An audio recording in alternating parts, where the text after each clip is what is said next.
A pleasant good morning to you, our viewers watching on island and those watching in the diaspora. We would like to thank you so much for tuning in. My name is Jessie Leonce and I'm joined in studio by Carlton Cyril. Morning, Carlton.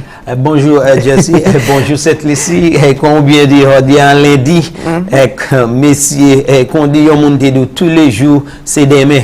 Ou ka juste oublier qui jouait, but nous dit merci pour vous qui avez ou qui ici et puis nous quand nous toujours cadeau ici à ces headquarters COVID-19 et puis la information développement et juste éducation nous ka mener ba ou et ben moi de ces jours ça nous est en chai et nous ka encourage pour continuer et puis nous ou qui attend les radio ou ka ouais nous sur télévision parce que ici à ces places là pour vraiment information qui a sorti tout département et tout wet bon matin nous dans chaque information nous a dit bonjour merci ou qui l'autre pays à sur internet n'importe côté bon matin headquarters vers COVID-19 nous a mené toute information développement qu'on Jessie et de ensemble pays ici nous a fait ba en lundi bon matin quoi bienvenue tout bonnement. Yeah, now let me translate what you just said. This morning, today, Monday, the 27th of April, we'd like to thank you once again for joining us on air and online. This is the place to get your information with regard to St. Lucia's response to COVID-19. If you're going about, you're going out today, remember to observe the physical distancing protocols. And if you are staying in, we hope that you could stay tuned to us for the morning because we have a packed schedule this morning. There have been so many developments over the weekend. We saw that the Honorable Prime Minister Alan Shasney delivered an address, and of course I think the peaking point in that address was that government proposing the salaries of civil servants grade 7 to 21 be paid part cash and part in government bonds. So we will be delving into the Prime Minister's address last night, as well as the panel discussion. We had a panel discussion on GIS last evening immediately after the Prime Minister's address. We had the experts speaking on the effects of COVID-19 and how we could see ourselves going forward and recovering from the COVID-19 situation crisis that we're now dealing with. This morning, urgent but temporary adjustment within the public service is required. That is the word from the Honorable Prime Minister as he announced the proposition of government to adjust the salaries in response to COVID-19's impact on the economy. The Honorable Prime Minister, in his address last night to the nation on the impact of the COVID-19 crisis on our local economy, he announced that a ministerial subcommittee had been created to conduct union consultations, and we're talking about the workforce, the civil service. A ministerial subcommittee had been created to conduct union consultations, and he said that 5 meetings had since been held, with another scheduled for this coming Tuesday. 60% decline. He outlined the reality of the situation, of our economic situation, before going into the adjustment proposal for salary, wages adjustments for the public service. He stated that there had been a 60% decline in April revenue. So we're looking at in 2019, there was a $101 million revenue, as opposed to April 2020, we're witnessing a $40 million revenue, and this is as a direct result of the COVID-19 crisis. So obviously salaries are paid out by the monthly, with using the monthly revenues, and it's an obvious strain right now on the part of the government. In his address, he reiterated that no one has been asked to take a pay cut. No one in the public service is being asked to take a pay cut. However, he did state that certain sacrifices have to be made in order to get through our cash flow crisis. We have our first clip of the morning with the Honorable Prime Minister speaking about the offer made to the unions to adjust salaries in the interim. The offer we've made to the civil servants is that part of their salary will be paid in cash and part will be paid in an interest-bearing bond. But this applies only to grades 7 to 21, which are the higher earners. Everyone else at grades 1 to 6, including the pensioners, we paid in cash and allowances as usual. This represents more than half of the civil servants. Those at grades 7 to 21 have been offered part cash and part interest-bearing wage bonds for a 3-month period. But everyone will be paid in full. A wage bond is similar to a fixed deposit redeemable after a year at a fixed interest rate of 3%, which, by the way, is 1% above the current savings rate. This offer, if accepted, will allow us to keep some cash on hand to pay debt and to cover other emergency expenses. Okay, so that information there, word coming from the Honorable Prime Minister speaking last night at 7 p.m. in an address to the nation on the impact of the COVID-19 crisis on our local economy. So there he was just speaking about the proposal being made to the unions to make a temporary adjustment, much needed adjustment to the salaries of the public service. He states that the government proposes that the civil service be paid their salaries part cash, part government bonds. And this proposal applies only to grades 7 to 21. They are higher earners. Grades 1 to 6 and pensioners will be paid their usual salaries with allowances. Grade 7 to 18 will receive 50% cash of their salary and 50% government bonds for 3 months. And the workers between grade 7 to 18, that's 5,392 workers to receive half cash and half government bonds for their salary. Grades 19 to 21 will receive 25% cash and 75% government bonds for 3 months. And that section of the public service amounts to 91 workers. So grades 1 to 6 and pensioners will be paid their usual salaries, their full salaries along with the allowances as usual. Grades 7 to 18 will receive a 50% cash, 50% government bonds for 3 months, and grades 19 to 21 will receive 25% cash and 75% government bonds. Government bond holders will earn 3% interest on the value of their bonds. A government bond, just to give you the definition, as has been stated by the Prime Minister, is a debt security issued by the government to support government spending, and bonds issued by national governments are often considered low-risk investments, and that's how they're able to, back that bond. He also addressed the possibility of frontliners being exempt from this temporary civil servants salary adjustment. Being aware that the frontline workers were exposed, we looked at the possibility of making an exception.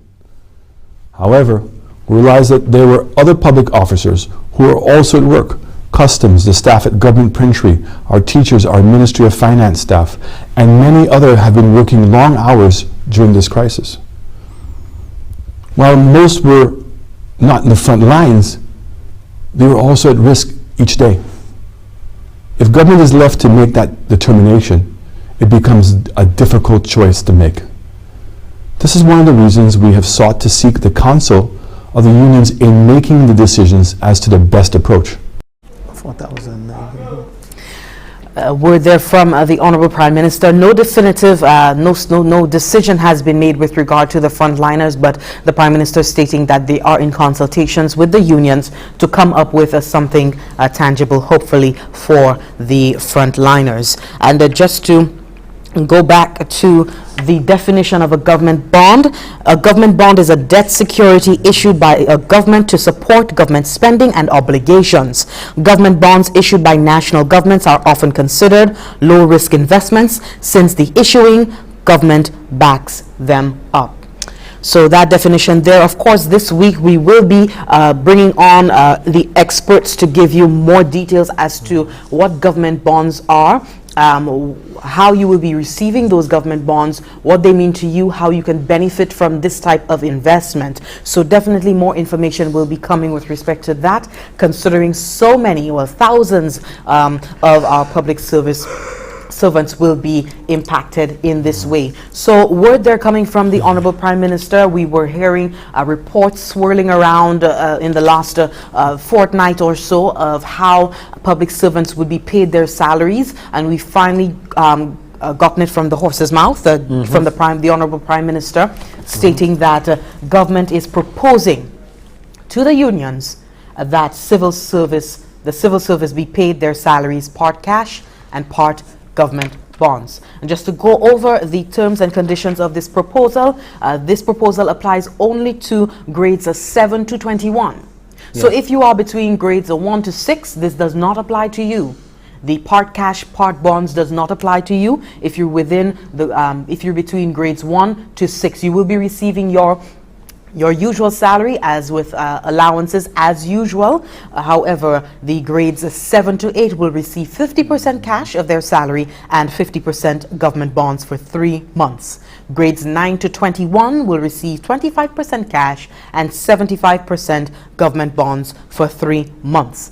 Government bond holders will earn 3% interest on the value of their bonds. A special good morning to you if you're just joining the broadcast. My name is Jessie Leonce and I'm joined in studio by Carlton Cyril, my colleague. We're just going over the very important address to the nation made by the Honorable Prime Minister Alan Chasney on the impact of COVID-19 on our local economy.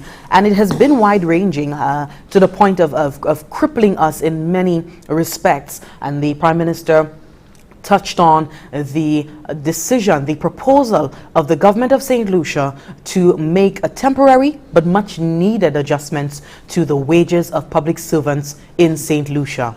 And right now there have been, he did give us an update that there had been up to 5 meetings with the ministerial subcommittee and the unions in consultation on the way forward for dealing with this. You would imagine that the government is in a bind right now.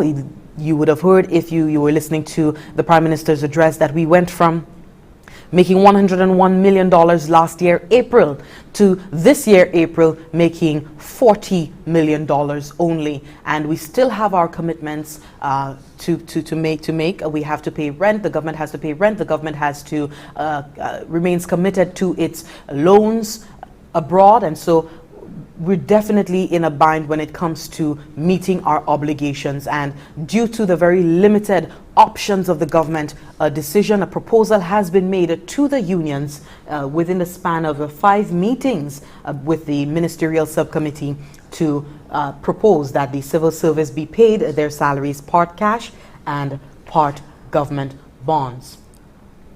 Again, not being able to collect the windfall of income tax payments for the end of the financial year, March.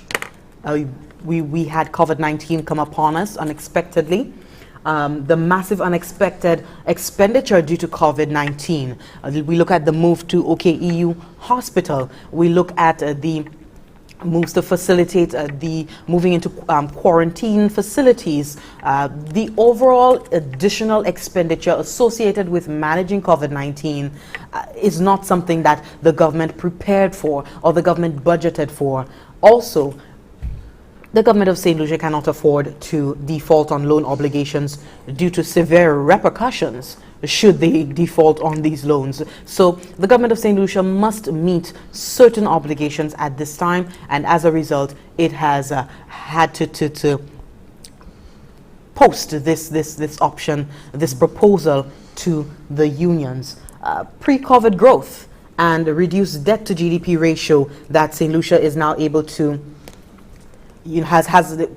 let me go over that point. Pre-COVID growth and reduced debt to GDP ratio. The Honorable Prime Minister did go over these points, stating that St. Lucia was well positioned prior to COVID-19, the onset of COVID-19, that now we're able to negotiate with international institutions to get financial assistance to renegotiate our loans. But at this point, the Prime Minister is saying that it is too soon to get a response from the international institutions that we are trying to get renegotiations with.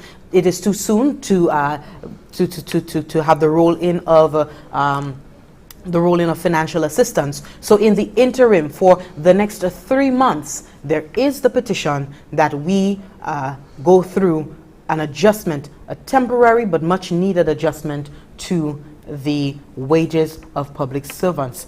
In his general address, he did note successes in managing COVID-19 on the island, but that we're not out of the woods. He stated that we're not out of the woods. We did get a press release from the Ministry of Health and Wellness earlier this week that St. Lucia remains on high alert. We've had no new cases, however, we've had no new cases since April 10th, however, and also 100% recovery of our 15 cases. However, we ought not to be resting on our laurels. St. Lucia continues to be on high alert. Officials continue to be on high alert. He also spoke on efforts to overall to improve health service delivery, as well as the crippling effects of the COVID-19 on the economy. He also, segueing into the decision on the wages, he spoke on the approach of government to stay afloat in the coming months and referenced the three phases, that government has taken on in order to manage this COVID-19 crisis. We have another clip on that. Before COVID, estimates by the Department of Finance for the next fiscal year had projected a 4% economic growth. This would have capped off almost 4 years of consecutive growth since we assumed office in 2016. In fact, next week we'll be announcing that we've achieved not only another year of economic growth, but our debt to GDP has now declined to 59%. This means that our economy has been growing faster than our debt for the first time in almost 20 years. We're also very proud of the fact that our policies and initiatives have resulted in a dramatic reduction in unemployment from 25% when we took office to 16.8%. And importantly, youth employment continued to decline, falling to the lowest ever recorded to 31.6%. So we have been able to consistently grow the economy and improve the overall output, which has put us in a better position to deal with this economic crisis. Just a reminder from the Honorable Prime Minister, phase one of our management of our response to COVID-19 is crisis management. Phase two is stabilization, and phase three are the recovery efforts. Government will continue to meet its salary and debt commitments despite a drop in its revenue, significant drop as mentioned earlier. 60% drop. An assessment will be made ahead of the stabilization phase scheduled, and just to gauge the impact of the global economy on the local economy, and thereafter a third-term strategy will be developed. The Prime Minister also spoke on the recovery phase of governments dealing with COVID-19, and that is really a phased reopening of our economy. To survive the impact of COVID over the next few months requires stringent cash flow management and a great deal of fiscal prudence, including a reduction of non-essential expenditure. Once we get through this phase, we can begin the next, which is stabilization. This will see the phased reopening of our economy, which has already started, and later the gradual opening of our borders to global travel. This phase is expected to be between June and September of 2020. That's word there from the Honorable Prime Minister speaking on the third phase of St. Lucia's management of COVID-19, and that's the recovery phase, of which I think we've already begun with the opening of certain non-essential services, that have become now essential services on island to deal with COVID-19 as we begin to recover and begin to try to come back to some level of normalcy at this time. We do encourage you to take a listen if you have not yet listened to the Prime Minister's address. It is available on our NTN Facebook page, as well as the Government of St. Lucia Facebook page, our YouTube page as well, and the Office of the Prime Minister's Facebook page. Do take some time to listen to it. Primary importance is the Prime Minister's announcement of a proposal made to the unions to have the civil service be paid their salaries part cash and part government bonds. We now have a call on the line, but before we go to that call on the line, I just want to hand over to Carlton to just provide a summary of what the Prime Minister spoke on in his address to the nation last night. Carlton? Merci tellement, Jesse, pour ça. Messieurs, dames, qu'on l'a coutume, nous ici, nous avons information qu'on a vu développement qu'on a fait. Ici, à ces headquarters, vermin COVID-19. Bon matin, en lundi, bon matin, jeudi, c'est le 27 avril. Qu'on a bien ça, parmi les bagages qui a développé, parole, moun ka parlé dit, là, il venu pour Premier ministre, il a adressé une nation, avec un chay moun, te vle savent qui ça a été ni pour dire, qui ça qui était fait en chay de nous, moi savent, premier bagage qui c'était en l'idée nous, c'est est-ce que yo kay ouvert, bah oui, bay moun opportunité ça pour boire, mais ça pour qu'on venir. Pour point plus sérieux, Premier ministre a commencé à dire, ben commencé puis la prière pour la peine. Là, l'autre bagage là, il a adressé, c'est ça gouvernement tenu pour faire pour combattre vermin COVID-19. Yon qui a affecté la terre, yon cette ici c'est pas pièce étranger et pour. Et puis là il dit yon dans ces bagages là qui c'était intention gouvernement, c'est pour faire assurer peuple là avec santé peuple là trouver quoi protecté.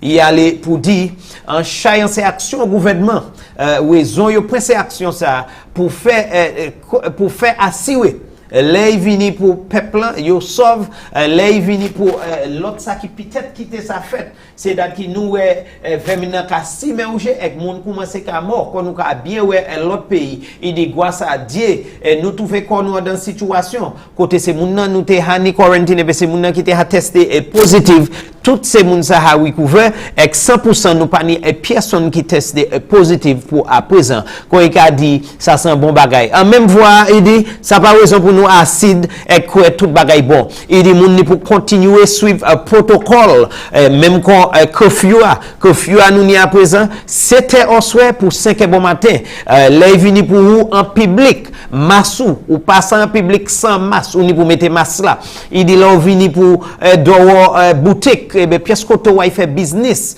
place ça ni pour suivre protocole yo pas ça ni pli et passer et c'est moun qui permettait pour en dedans et moun supposé double hod yon a l'autre 6 pieds ça y est et continuer laver la main et continuer à sanitize toutes ces bagages ça en place il dit nous pas ça en équité like business havier est normal mais yon dans ces bagages là tout le monde ka espérer pourtant c'est là vini pour salaire c'est sans vente public là et là premier ministre là il fait assurer là il vient pour annoncement ça il dit un chay bagay qui affecté nous à présent et ça cette lycéen ni pour apprécier et puis savent là il vient pour manière bagay la venir à présent l'argent payé à te café pas café encore et qui fait yon a ces exemples là il dit par exemple nous t'ai amassé 110 millions de dollars nous pas laisse ça l'année passée et à présent le gouvernement a simplement fait 27 millions de dollars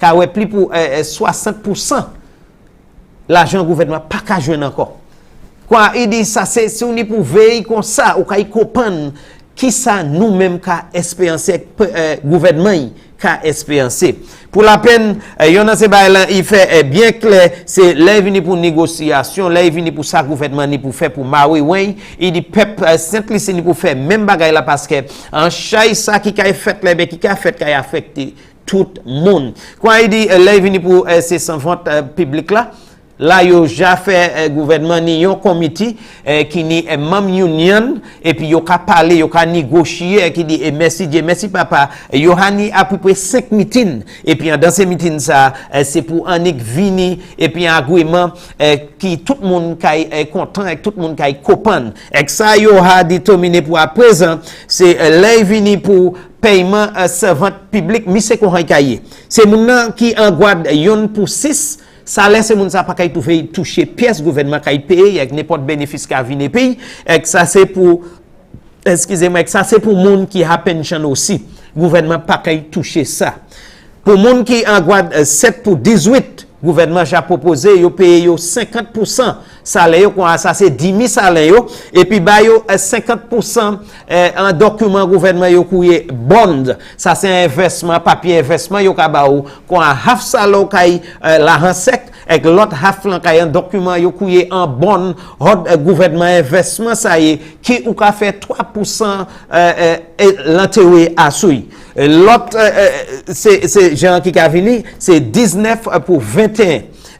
Guad 19 pour 21 c'est moun sa ka 25% salaire yo en l'argent sec et puis les vini pour document gouvernement bon c'est moun sa ka 75% salaire yo ka vinn en bon changer c'est bon ça ni 3% en le téwé en lait quoi c'est ça qui a sous table c'est ça gouvernement a décidé et encore premier ministre dit oui mais c'est union et puis c'est gens qui a sous ces communautés ça pour assister ça on bien savoir aussi les vini pour ces gens qui travaillent nous couyer yo essential ces gens essential service là c'est moun ça pas kay trouver ko yo involvant ça pour ministre dit yo ka parler toujours et yo ka vini puis agreement final les vini pour ça quoi taxe c'est quarantine là yo teni pour mettre moun dedans l'hôpital là pour ouvrir ça c'est Owen King les vini pour paiement gouvernement pour payer à payer l'autre toujours toutes ces bagages ça a vini en considération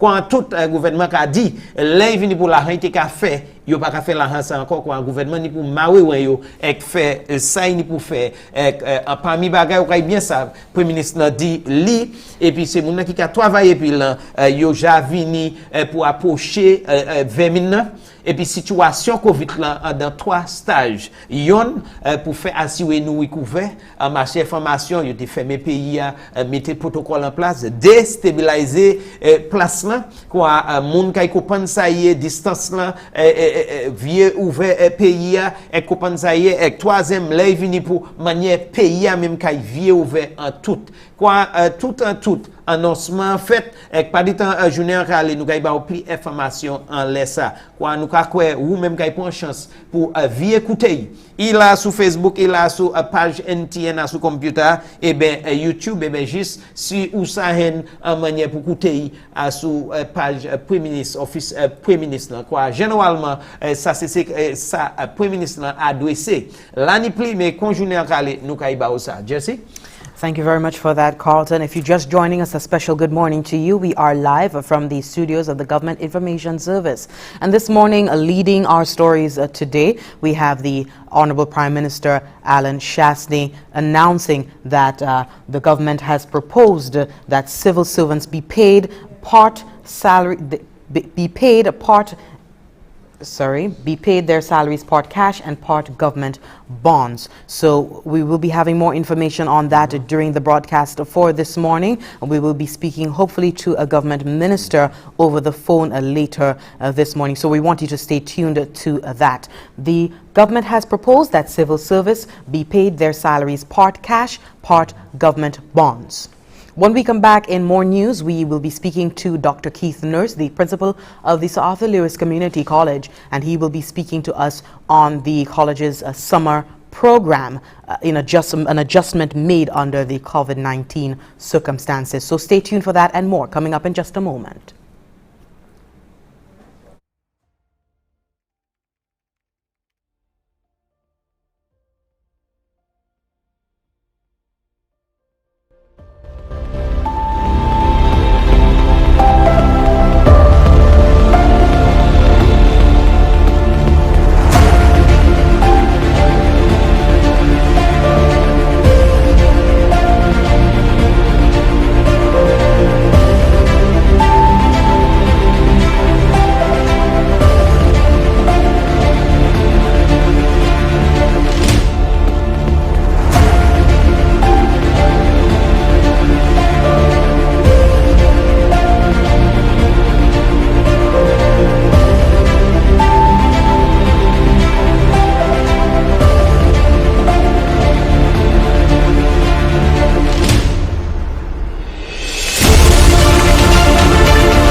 Welcome back to the program. This morning's COVID-19 response report. Leading the stories for this morning, the Honorable Prime Minister has announced in his address last night that government proposes civil service be paid their salaries part cash, part government bonds. We have been speaking about this for the morning, dissecting the Honorable Prime Minister's address. Of course, we will be reiterating, re-emphasizing, providing you with the information as the broadcast for the morning continues, in case you missed out on it. If you're just joining us, a special good morning to you. At this juncture, we would like to welcome Dr. Keith Nurse, the principal of the Sir Arthur Lewis Community College, and he is joining us this morning via the Zoom platform, and he will be speaking to us this morning on the college's summer program. Good morning, Dr. Nurse. Good morning, Jesse. How are you? I'm good, thank you. All is well? Yes, all is well, and greetings to you. I'm actually based in Trinidad. I'm here with my family. The borders closed on us, so I'm stuck here in Trinidad for a while. Okay, you're Trinidadian, right? Yes, I'm Trinidadian. Okay, what's your experience there so far? It's been good. I think the government has done a really good job. I think most Caribbean countries have done a really good job of managing what I call the public health crisis associated with COVID-19. I think the next step, and you can see even from the Prime Minister of St. Lucia's address, the next step is to deal with the economic and social crisis that's upon us, not just for the immediate future, but for a longer term future. I mean, I've been talking a lot about these issues over the last several weeks through all my different channels that I'm involved in at the UN, at the OECD in Paris, here in Trinidad and Tobago, in Barbados and elsewhere. So a lot of my discussions about these matters and proposals are available online on YouTube and on the college's website. Okay, and speaking of the COVID-19 crisis, it's had far-reaching implications for the education sector, having to move to the e-learning option from the Ministry of Education. We got that word from them for the third term of this academic year. This morning, you're here to speak to us about the summer program for the college, right? Yes, in fact. Yes, I will now allow you to make your presentation. Okay, great. Thank you very much. What I want to talk to the public about and share with all the critical stakeholders is that the college has been, in so many respects, been getting ready for this sort of moment. So we haven't been caught flat-footed. So what I want to do is talk a little bit about our COVID-19 response and beyond. And that's how I've entitled my presentation. What I'll do now, and if your audience will bear with me, I'll flip to sharing my screen so you can see the presentation. Let me get to it. 1 second.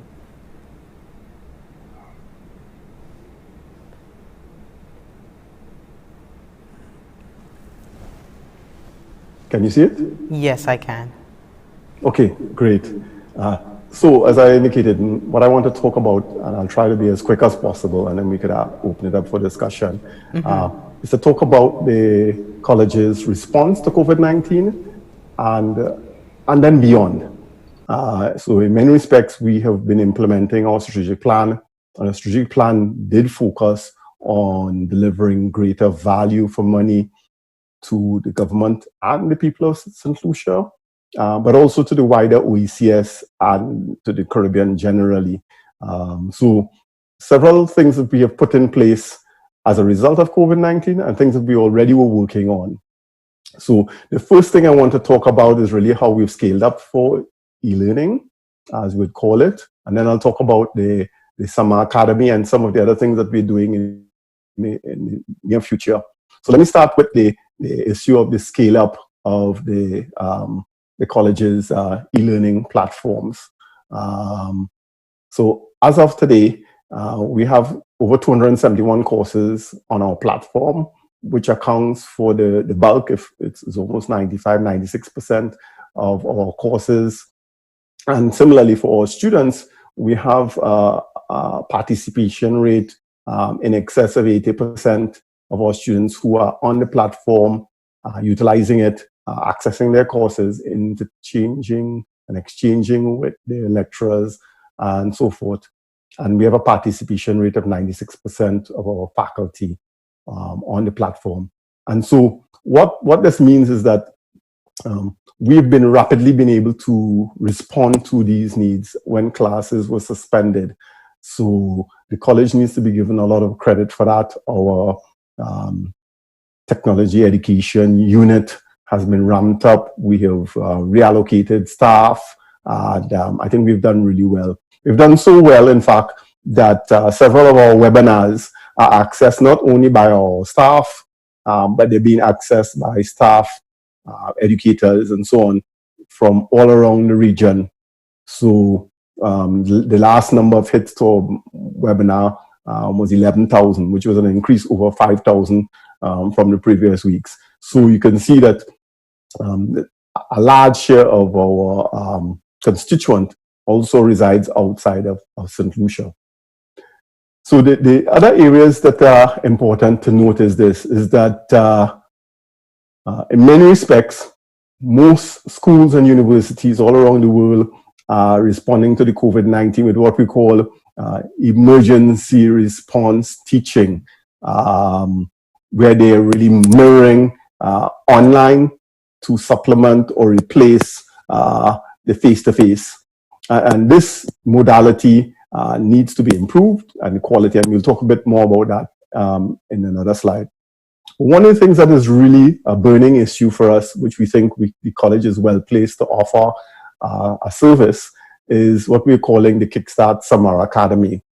The Summer Academy is really targeted at young learners, fifth formers in particular, who are interested in entering the college, the South Louis Community College and others. And this is where we are providing not only an offering in some of the academic programs and courses like natural sciences, social science, mathematics, and English, as well as foreign languages. We are also offering some of the softer skills like digital literacy, which is becoming so much more important in the current context. So how to learn in a digital environment is one of the critical things that we will be offering in this summer academy. We'll also be helping these young learners to be able to flip from being in a secondary school environment to being in a college environment. So preparing them for college life is another critical element of the Kickstart Summer School. So there's a number of things we're offering that help with them entering the college. The program is due to run from June 29th to August 14th. In effect, the Kickstart Summer Academy allows for what we call provisional entry into our programs and academic programs come August, September 2020. So how do we help students get into the college program and our associate degrees? The summer program allows those who feel they need to supplement or those who want to up their game in preparation for college. So this is a major offering. It helps to take away some of the uncertainty associated with the current context. And we think it provides a range of skills and upgrading for most students. What I want to talk now about is another summer academy that we are offering, which is largely targeted at educators, but also people involved in administration of education and managers in the tertiary level institutions, as well as secondary and primary school. And so what we're helping to do here is help teachers, as well as aspiring teachers, to equip them to work in an e-learning environment. The objective here is for them to understand the integration between using technology tools and the education experience. And as I indicated earlier, most of what we've been doing in the COVID-19 context is an emergency response approach, where we are trying to mirror the face-to-face, utilizing the digital technology tools. That is suboptimal. What is actually required is understanding the pedagogy and the various methodologies for teaching in an online or e-learning environment. So that's what we'll be helping educators with through the e-learning summer academy. Now, to kick this off, the Ministry of Education, along with the college, is pulling together an e-symposium on digital education. and the subtitle for it is The Art of the Possible Now. And you could see we've emphasized the now with the exclamation mark and capitalizing it. We feel that it's important for us to grasp the moment and embrace the digital context, because in many respects, this is now the new normal. Now that so many students all around the world have been, in fact, forced to deal with digital environment, and it basically has fast-tracked this process. We want to move from an ad hoc approach to a more concerted, defined, and beneficial approach. And so we'll be talking through the e-symposium about how do we make these transitions and how do we do it rapidly to meet the needs of our students and our educators. We have some exciting participants, all who will be participating via technology means, of course. So we have participants from the OECS Secretariat, the Commonwealth of Learning, edX, Digicel, and several other key stakeholders who are helping to push this agenda, both in St. Lucia and across the region and further afield. Now, what I want to do now is talk a bit more about some of the things that the college is doing, not just for COVID, but beyond COVID. In many respects, as you could see with the current scenario that the Prime Minister has laid out so well, is that both the solution economy and many other Caribbean economies are dependent on a very narrow source of income, particularly for foreign exchange and exports. We need to diversify the economy, boost our sustainability, and those become the key imperatives. And there's a critical role for the academic context and for institutions like this Toulouse Community College to play a role, a critical role, in fact, because we're the ones who train the human resources that make these transitions possible.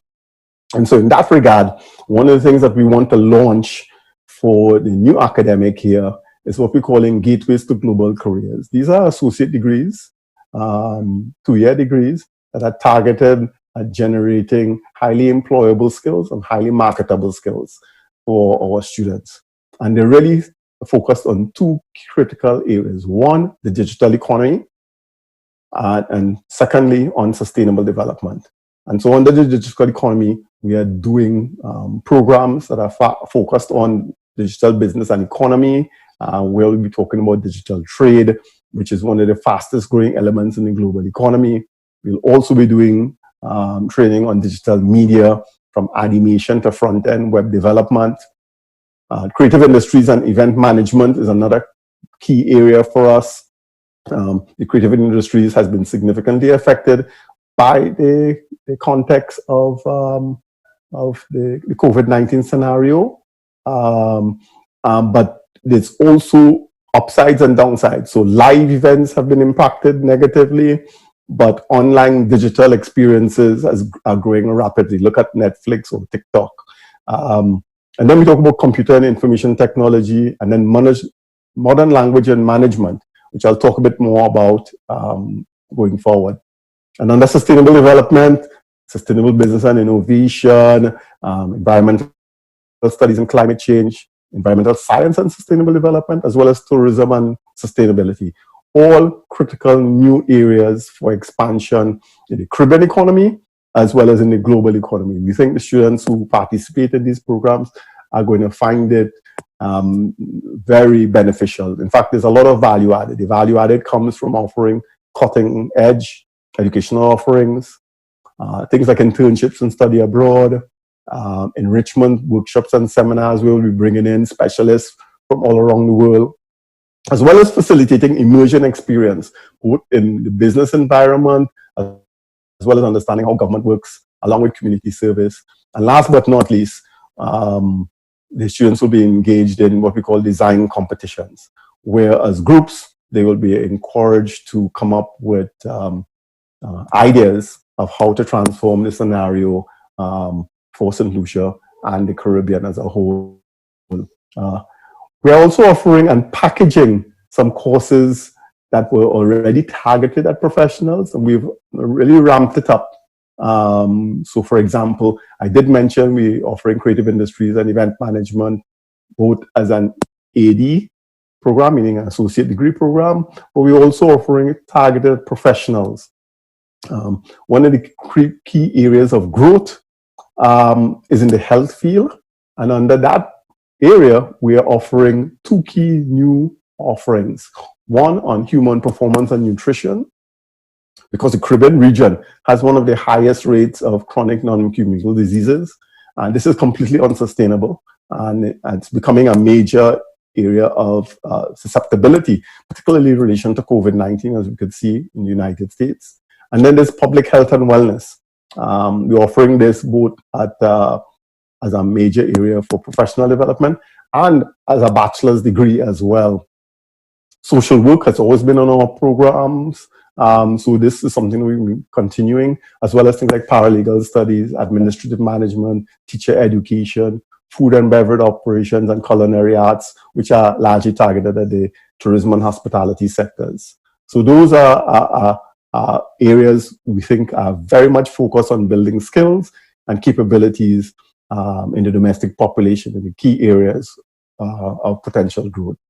Another exciting area is modern language learning. In fact, we are super excited about this for a number of reasons. One, it helps us to target our sister countries in the region that speak another language. So Martinique, for example, or Guadeloupe, that are our close neighbors. The objective there is to not only train our students in French, Spanish, and Mandarin, and the latter, we're getting support from the Taiwanese mission, but it's also to focus on things like English as a second language, where we can offer both our students and students from abroad an experience in another language, not just in the classroom, but in terms of tours, study tours, and other forms of out-of-class enrichment. We will also be offering Creole studies. And in a significant way, we are now tying in modern languages with other disciplines. So we're doing modern language and tourism studies, modern language and global management. We think those two areas are really game changers and will provide lots of job opportunities, as we could see with the growth of global opportunities in key sectors. And I wanted to end on that note and to thank NTN for facilitating us this morning. I'm open for any questions or comments.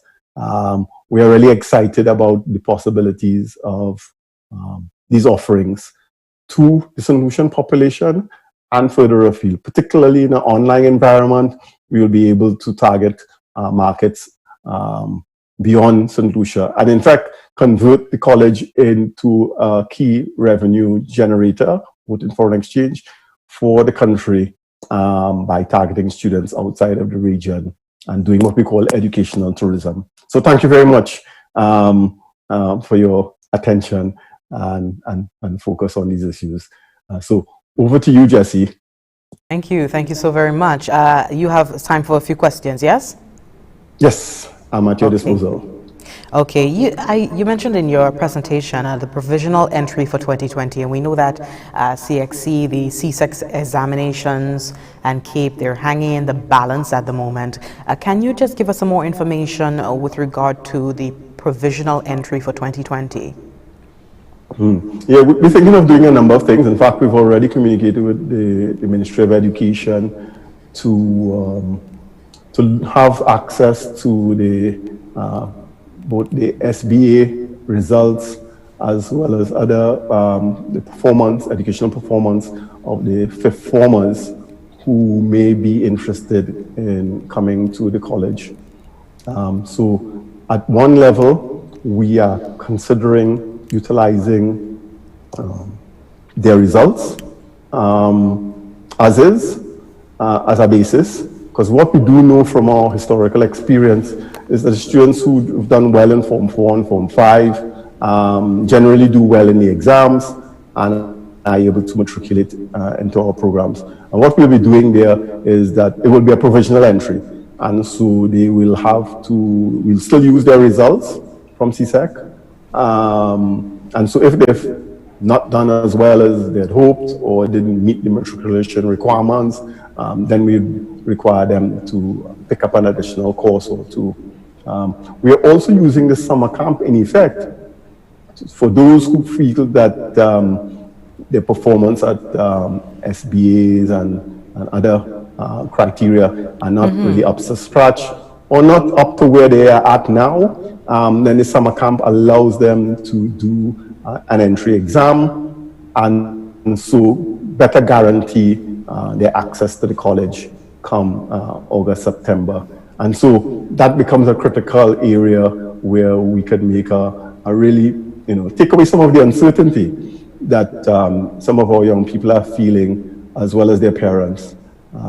So yes, that's the context.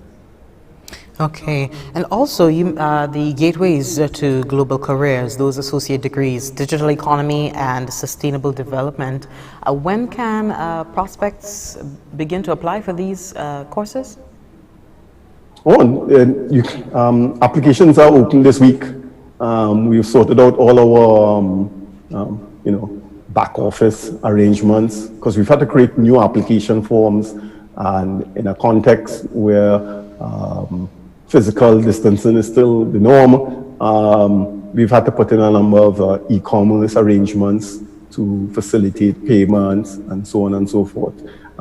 So applications are actually open this week, and we think it's really going to be quite exciting. So we've packaged a number of things to suit the new context, and the gateways is one of our most exciting areas.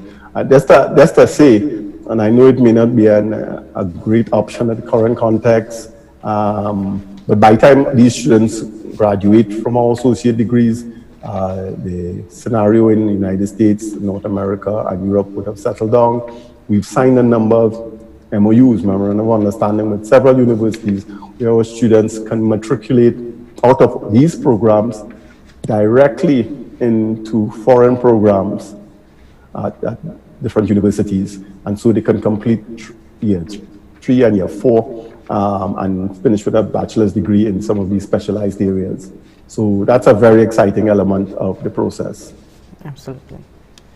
We are due for a break right now, Dr. Nurse. So if you just stay with us, we are due for a break. You are watching the St. Lucia COVID-19 response report this morning.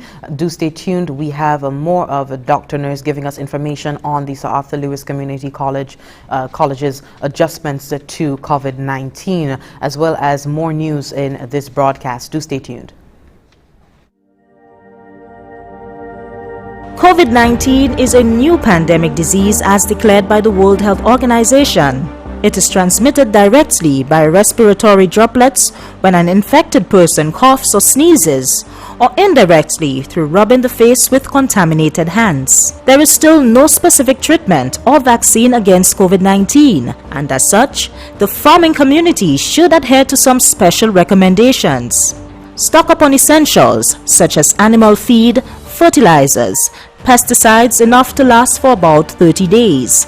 Stock up on fuel and oils for farm equipment. Ensure that tools and vehicles are serviced to prevent breakdowns and to ensure that farming and food production remain steady.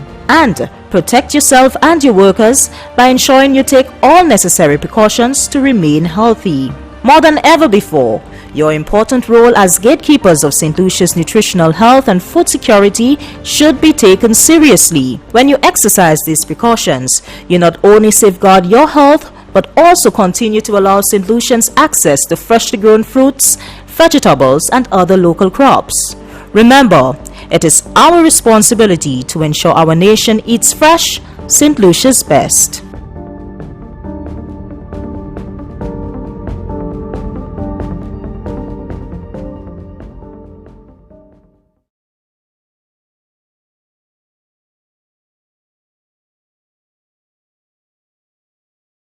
In a world where germs are widespread, comes a group of superhero germ busters, the germaphores.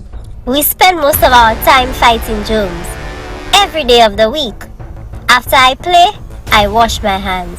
Before I eat, I wash my hands. After I play with my puppy, I wash my hands. I cover my sneezes with my forearm or elbow when I am in public.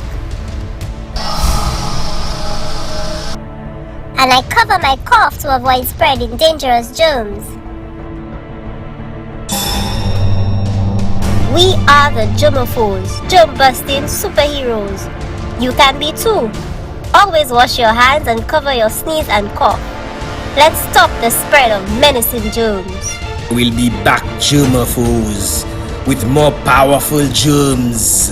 And we will be waiting to prevent you from spreading.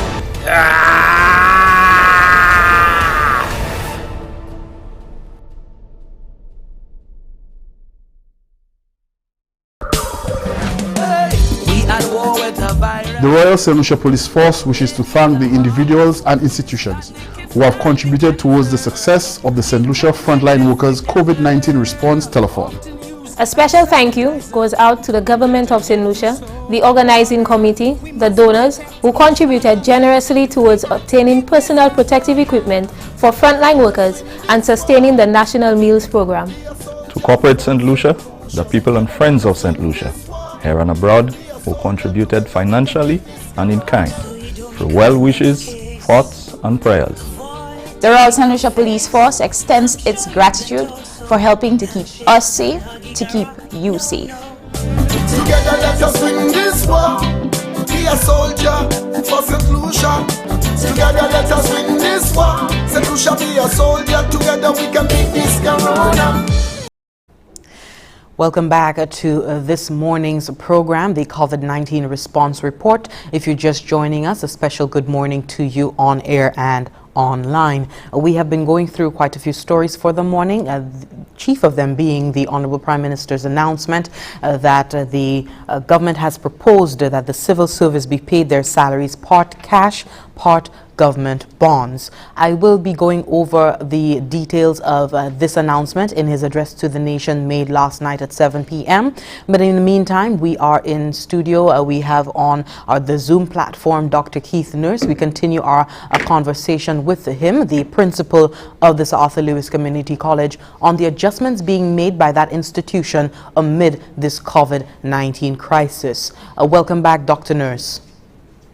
Yes, thank you very much, Jesse. Pleasure to be with you again. Wonderful. I just want to go into the resolve of your administration, your team of lecturers at this point. How have they responded to the whole COVID-19 crisis and the adjustments of the college so far? Oh, quite admirably, actually. So a large share of our staff have gone on to the platforms and had to rapidly do some training up. So all of them knew about how to utilize some of the online tools, but they needed both a refresher and an upgrade, and they were able to do so in very rapid time. So in many respects, what has happened is that the college has come out as the premier online training institution, particularly in the Eastern Caribbean, so which we're really proud of. And so, kudos to our staff who've really worked exceptionally hard. We are super proud of them. But we're also proud of our staff and students who've, from the Department of Health Sciences, for example, who've been doing their clinicals at the hospital in this context and have really, shown their real mettle that in a period of crisis, they're prepared to step up to the plate and provide their services. And so, we really want to applaud the efforts of our staff from the health sciences as well. A very capable Carlton Cyril. I'm not sure if you can give us anything in Creole, but I hand over to Carlton, who will engage you on, more of the college's transition to the e-learning platform. Carlton? There. Hello, good morning, Dr. Nurse. Yes. Of course, I am enlightened and I'm happy. No. I'm very happy, and then my co-host there has just poked at me and said, no Creole, thinking that I would have gone into the Creole. No, I wouldn't do that. I just want to say, looking at the presentation and under your section, scale up of e-learning, the statistics to date, Just speak on the fact that persons who must have seen that information, and we would notice 1,950 students have enrolled, and of course the 271 courses have been entered on that platform. Could you speak to the foundation work that has been done to get us at where we at, and to the fact that it didn't just happen overnight, as explained by a representative from the institution in the person of Royston Emmanuel? Yes, Royston is the lead. He's the director and manager of our e-education program. I mean, there's several key elements to this. So one is training up the staff to teach online, and just to understand, or some of our staff were already using online tools, but multiple tools. So some were using Zoom, like we are using now. Some were using Google Classroom. Some were using Microsoft Teams. Some were using edX. And some were using Moodle. Now, we've tried to encourage everyone to move towards Moodle, because that's the mechanism by which we can create a unified platform and which we can utilize for things like e-proctoring and e-exams. So we've had to integrate and encourage everyone to move towards a Moodle platform. So that's just one level. Another level is this actual students. The first thing we had to do was to do a survey of the students in terms of their needs and capabilities, in terms of access to equipment, meaning do they have a computer or a tablet that they could utilize for online training? And secondly, do they have internet access, whether using data or Wi-Fi or broadband? And so we did that very early. In fact, the first week of in a post-COVID context, that's what we had to do. And what we found was that the results were actually more encouraging than we expected. A large share of our students had access to both equipment and Wi-Fi. Of course, there was a minority that didn't. And that's something that we signaled to the Ministry of Education. And they were able to rapidly help us in this regard by bringing on board both Digicel and Flow that have actually done us human service by, in the first instance, through Digicel, offering us MiFi devices for those students who were disadvantaged in terms of access to Wi-Fi. And so those MiFi devices were given out to a number of students, and they allow for as many as 6 devices to be on each particular MiFi. It's like a MiFi card almost. And so that was distributed. And then secondly, Flow and Digicel zero-rated our portal. And so students can access content on our online platform without incurring any cost in terms of utilization of data and so forth. And so that really helped to boost participation by the students. And in many respects, the students have really, I think, upped their game. And so we're super proud of them as well.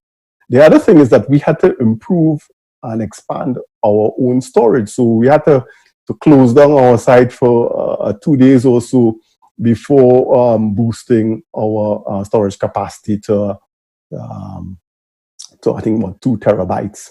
I'm not a techno person, but what I do know is that we are now in a better position to offer these services not only to students at the college, but to further afield as our storage has expanded.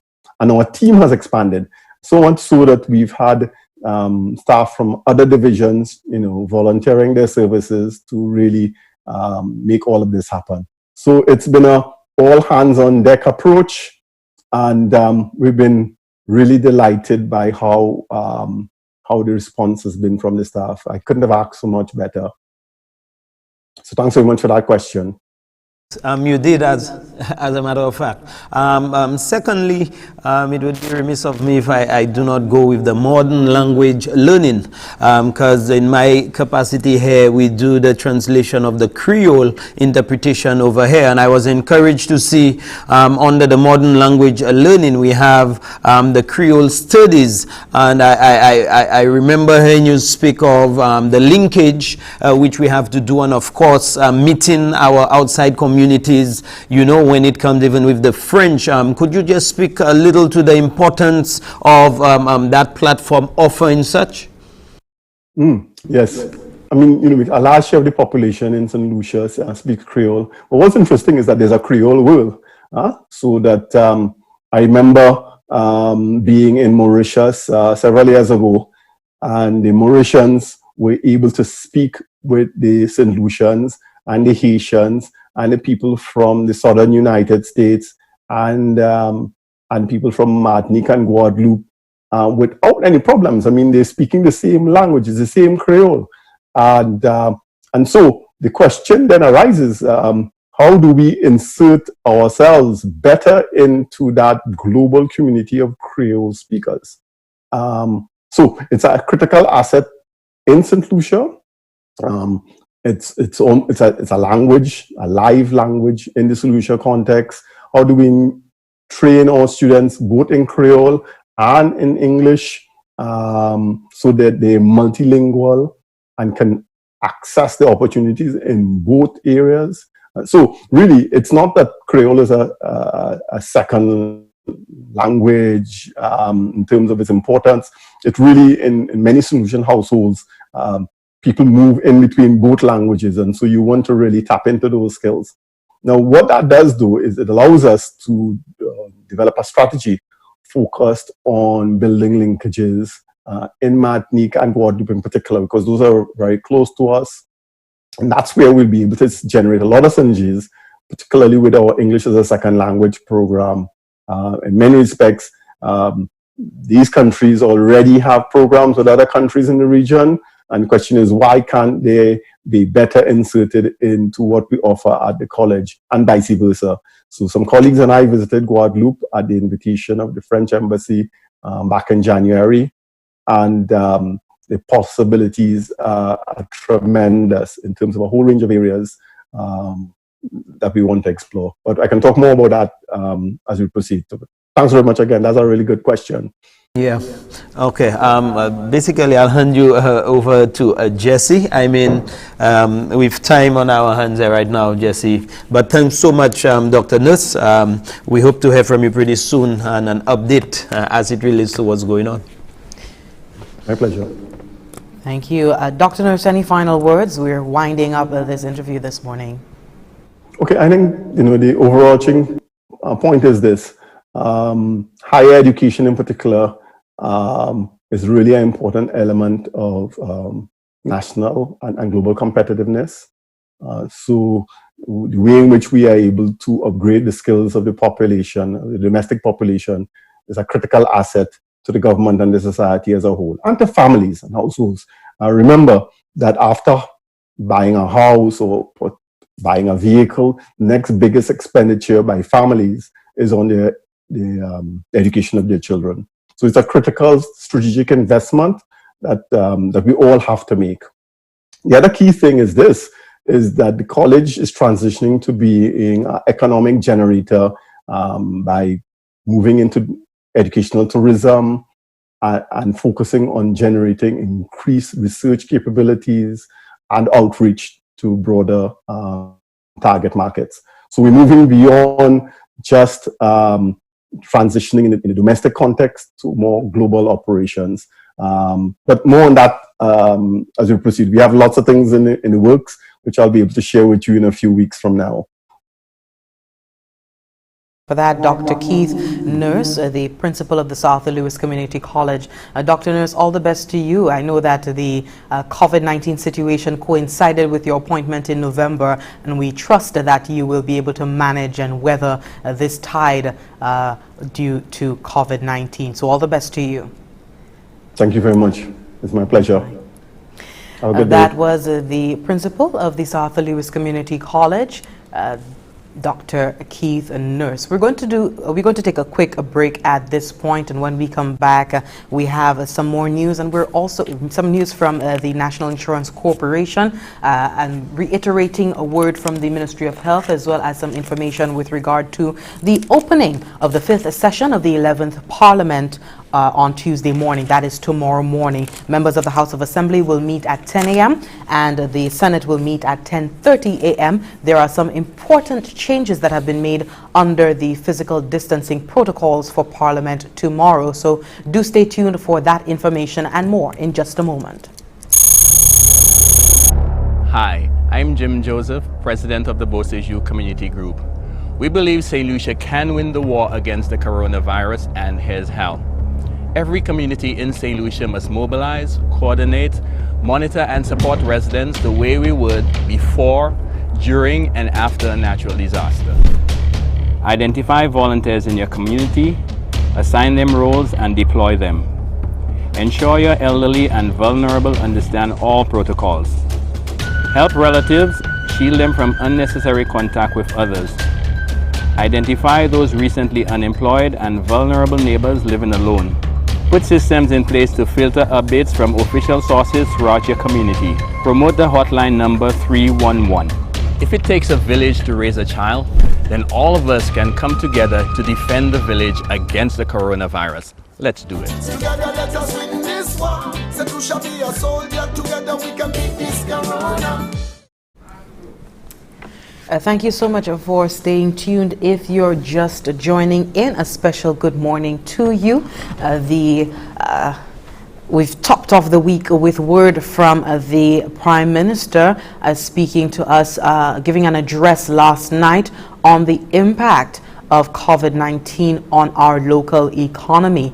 Among other things, I think what peaked in his address was finally we got word from the horse's mouth on the decisions, the proposal by the government of St. Lucia with respect to the issuing of salaries during this time of dealing with the COVID-19 crisis, the issuing of salaries for public servants. We're going to get to that in just a moment, but just to let you know, this week we can expect the 5th session of the 11th Parliament to open on Tuesday morning. So from 10 a.m. tomorrow morning, the members of the House of Assembly will meet and the members of the Senate will meet at 10:30 a.m. Both houses will come in joint session to receive the throne speech, and that will be done via a video feed from His Excellency the Governor General Sir Emmanuel Neville Snack. The Standing Finance Committee will meet in closed session at 2 p.m. to review the estimates of revenue and expenditure, following which at 4 p.m. the Prime Minister will lay the estimates before the House of Assembly. Please note that in keeping with the protocols established by the authorities for management of the coronavirus COVID-19, with a view to ensuring that there are established protocols, members of the public will not be allowed in the chamber gallery during the sittings. One other important difference to note for the opening of the 5th session of the 11th Parliament is that there will be no inspection of the guard by His Excellency the Governor General Sir Emmanuel Neville Snack. The Governor General will be giving the throne speech via video feed from throne speech via video feed, and he will not be doing the inspection of the guard, the usual inspection of the guard outside the House of Parliament. So that will not be happening. Also, the public will not be allowed inside the chamber, the House of Parliament, to view the proceedings. But we do invite you to watch the live proceedings on the National Television Network, NTN, channel 122, as well as the Government of St. Lucia's Facebook page and YouTube channel. So the general public will not be allowed into the chamber for the opening session, the opening of the 5th session of the 11th Parliament tomorrow. There will be no inspection of the guard, and the throne speech will be delivered via video feed from His Excellency the Governor General Sir Emmanuel Neville Snack.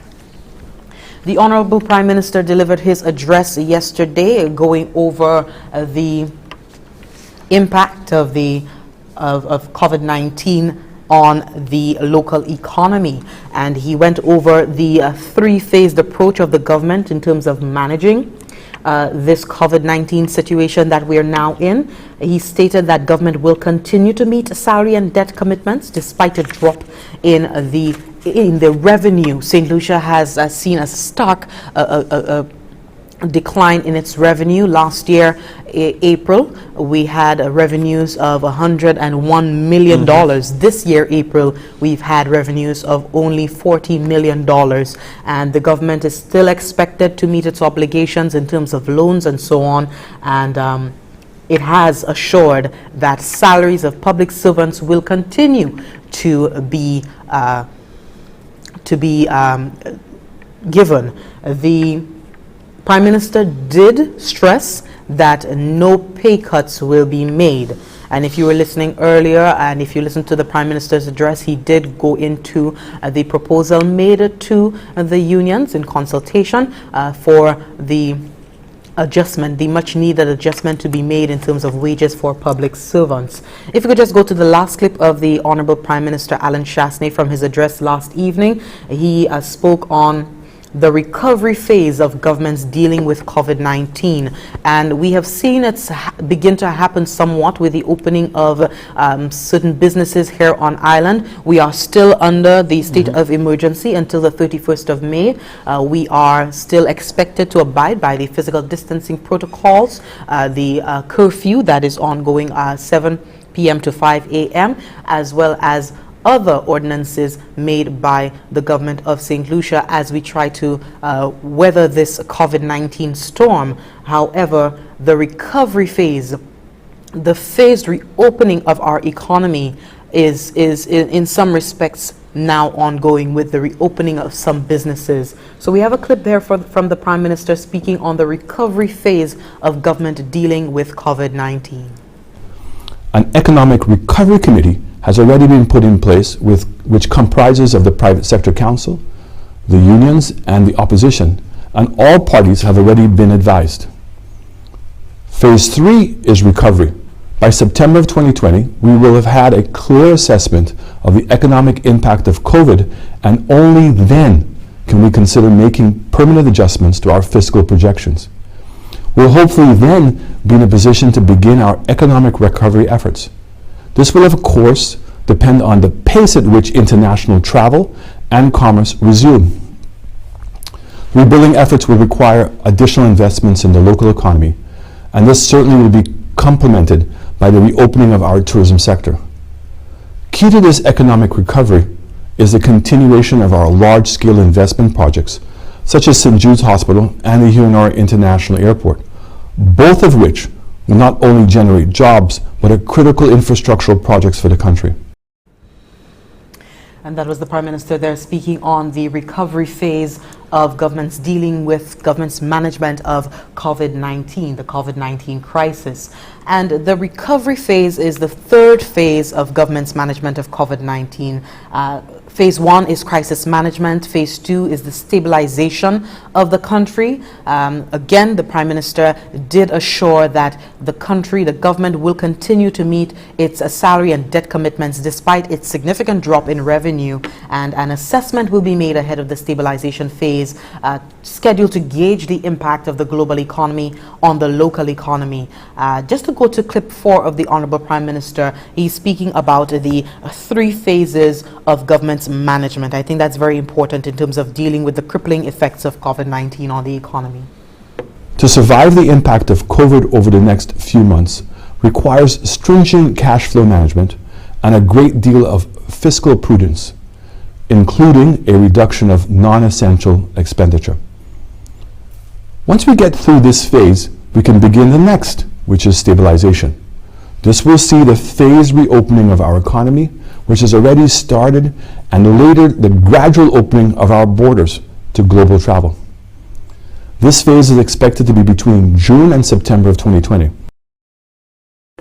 If you're just joining us, a special good morning to you. We are going over, among many other things this morning, the address given by the Prime Minister last evening at 7 p.m. to the nation with respect to the impact of COVID-19, the crisis on our local economy. I think chief among the things that the Prime Minister spoke to, and I think many persons were expecting to hear a word from the horse's mouth, some confirmation on what had been circulating on social media, in the press for quite some time, was the adjustments that are to be made to the wages, the salaries of public servants here on island. And if you could go back to clip 1, the Honorable Prime Minister speaking on this adjustment. The offer we've made to the civil servants is that part of their salary will be paid in cash and part will be paid in an interest-bearing bond. But this applies only to grades 7 to 21, which are the higher earners. Everyone else at grades 1 to 6, including the pensioners, will be paid in cash and allowances as usual. This represents more than half of the civil servants. Those at grades 7 to 21 have been offered part cash and part interest-bearing wage bonds for a 3-month period.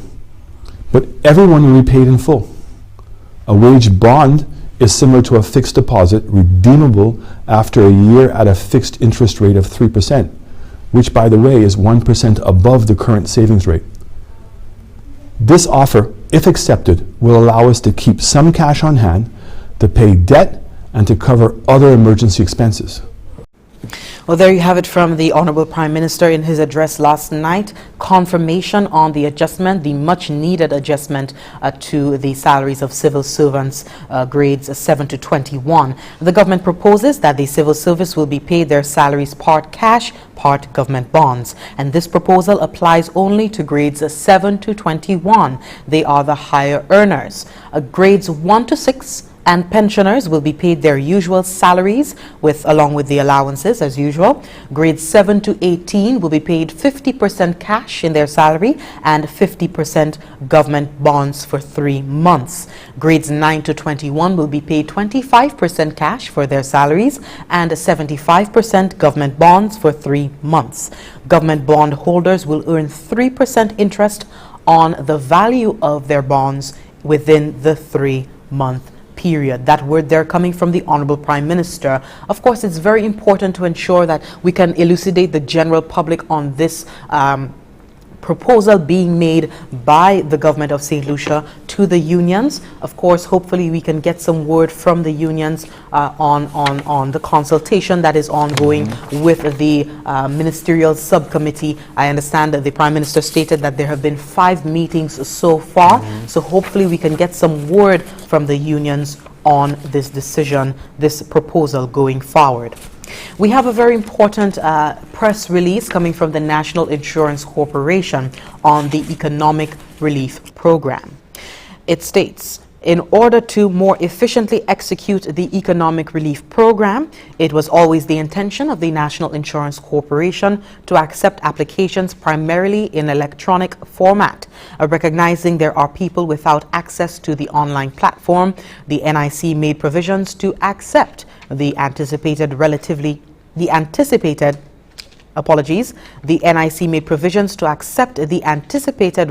few applications by hard copy.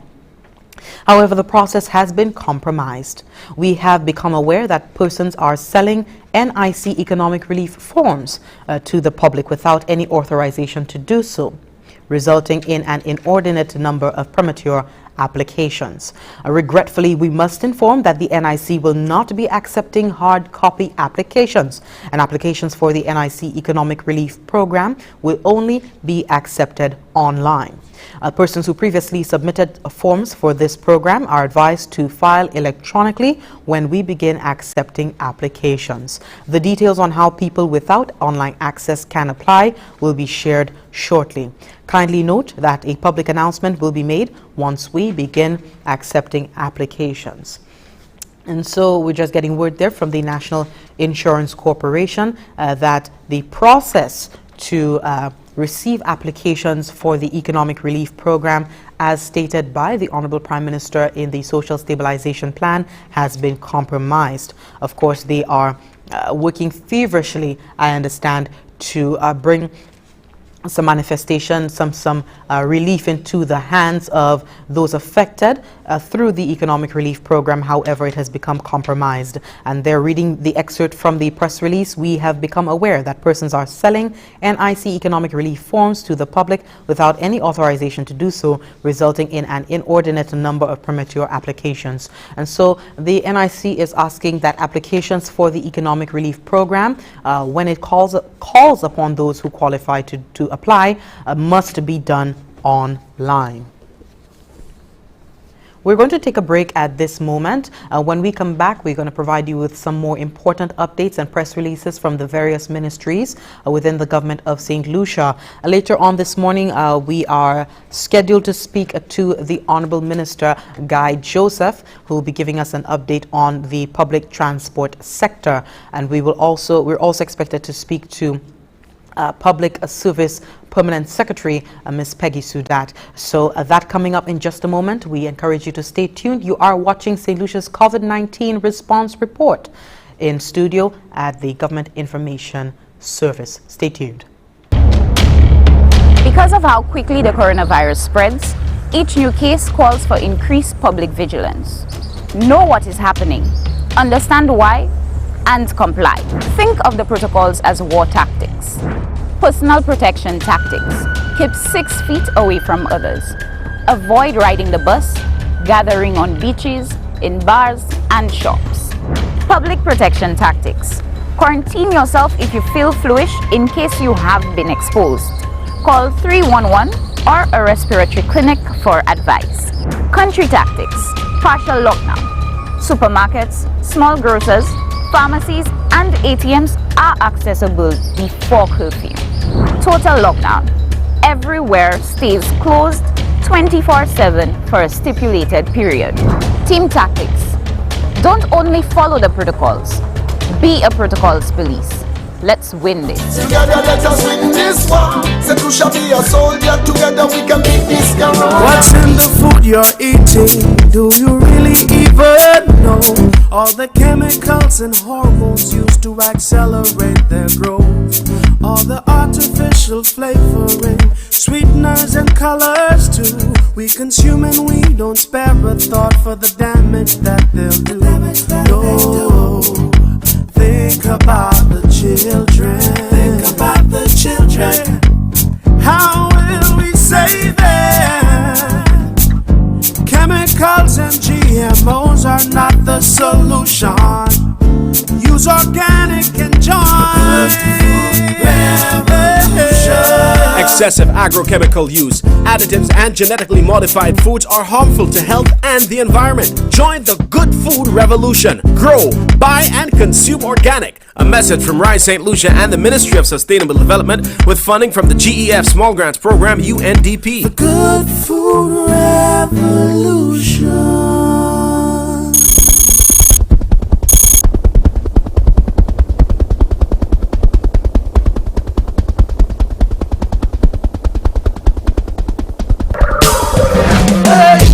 At war with a virus, ready to harm us. Panic is not the answer.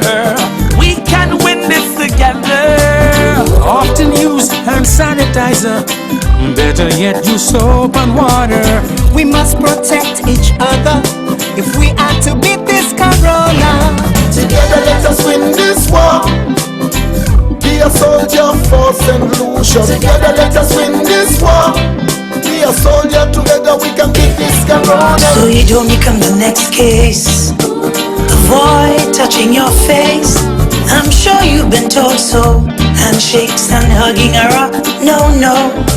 Advice, give you the please. Cover your mouth and your nose if you cough or sneeze. Practice social distancing and avoid large social gatherings. Together let us win this war. Be a soldier for St. Lucia. Together let us win this war. St. Lucia be a soldier. Together we can beat this corona. For further information, please contact the hotline at 311 or the Bureau of Health Education at 468-5349. St. Lucia continues to remain on high alert for COVID-19. We have since experienced 100% recovery of all our 15 cases here on island, confirmed cases on island. We haven't had a confirmed case, a registered case on island since the 10th of April. And like I always say, it's quite an enviable position to be in, considering globally the world is grappling with COVID-19 and its effects. And just to read a few press releases from the Ministry of Infrastructure, Ports, Energy and Labor, the construction sector is set to reopen April 27th. And it says, in preparation for the reopening of the construction sector on Monday, April 27th, the Ministry of Infrastructure, Ports, Energy and Labor encourages quarry operators, producers of concrete, contractors and construction firms to apply for permission to operate under the Emergency Powers Disaster COVID-19 Curfew number 6 order. Qualifying contractors and firms will be mandated to operate in accordance with Part 4 of the Occupational Safety and Health of the Labor Act, Cap 1604 of the revised laws of St. Lucia, as well as national COVID-19 protocols for the construction sector, established specifically to combat the current pandemic. And applications forms, as usual, we always say, and related information is now available via the Government of St. Lucia's website or by contacting the Department of Labor via its email, labordepartmentslu@gmail.com. Before we went to break, we did make an announcement from the National Insurance Corporation on the suspension, the termination of them accepting applications, hard copy applications for the economic relief program. They're now asking the general public, those who want to apply for the economic relief program, that they must do so electronically. They must do so online.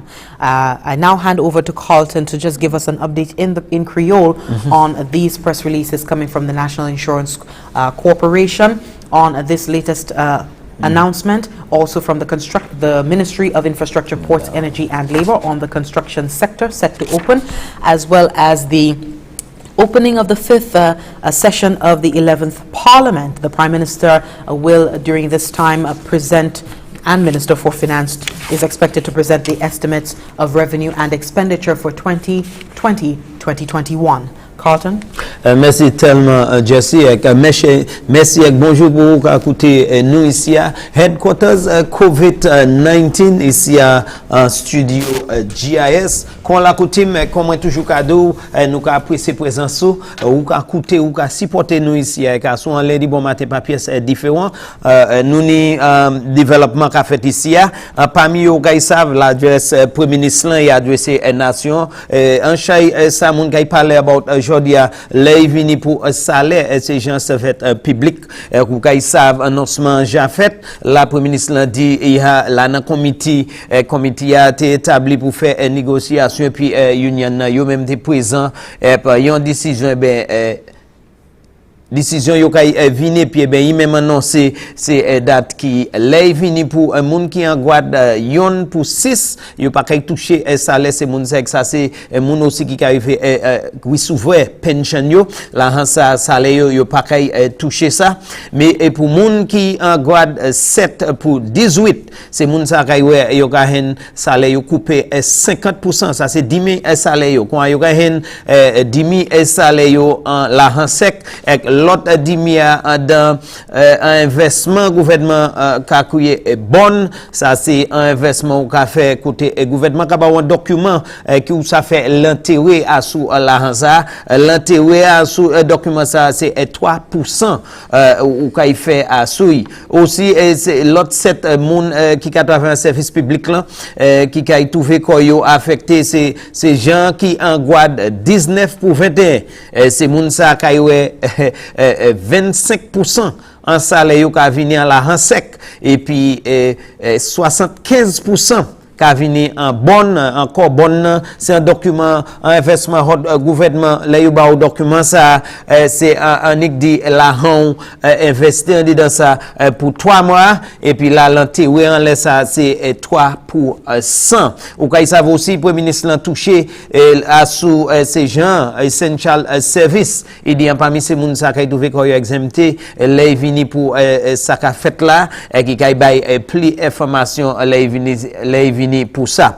enfin premier ministre là mouche nous en porte côté dans temps qu'on en mois qu'on à présent mars avril était ka pays avec la pays a te fait especially là vini pour la taxe là vini pour VAT là vini pour touristes qui quand en place là à présent nous ka tout ça as a résultat de COVID-19 nous ka trouvé qu'on nous côté gouvernement à présent ka l'argent il était ka fait ben l'argent qui était quand trouvé yon manière ben l'autre c'est ressources ça nous pani puis yon a ces exemples qui était fait c'est dans temps qu'on à présent te gouvernement amassé à peu près 110 millions de dollars pour à présent as a résultat de COVID-19 gouvernement simplement amassé 40 000 dollars quoi on croit différence là les vini pour ressources et puis l'argent gouvernement qu'a fait quoi pour raison ça premier ministre touché à sous un chay bagay qui en est cause ça et puis ça qui a fait toujours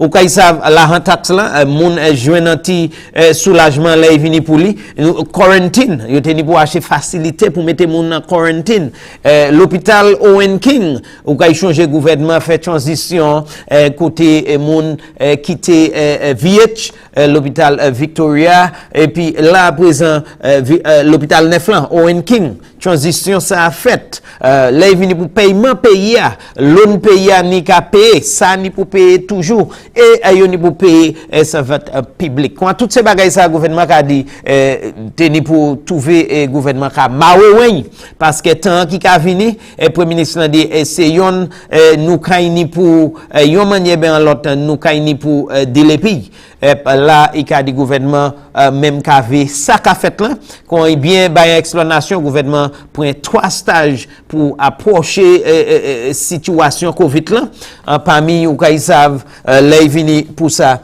il dit premier pas yo teni pour réaliser qui ça y est là vini pour identifier ça qu'a passé c'est pour ça yo te fermer pays pour 24 heures de temps pour mettre bagay en place deuxième c'est pour stabiliser pour qui manière bagay là a passer côté nous y qui manière nous ça à dire c'est qu'on nous et troisième c'est les pays à vieux recouvert vieux ouvert place là et puis tout ça ni pour prendre en considération aussi il y a ces bagages là premier ministre non mais non c'est pour nous prendre en considération c'est plus gros pays comme l'Amérique l'Angleterre c'est place ça action là tout avec yo même qu'a combattre vermine Covid là quoi décision gouvernement pouvait qu'a dépend en les toutes ces bagages ça parler de ça messieurs dames nous ni information qui a sorti hord NIC NIC avant là vini pour soulagement et vous savent parmi plan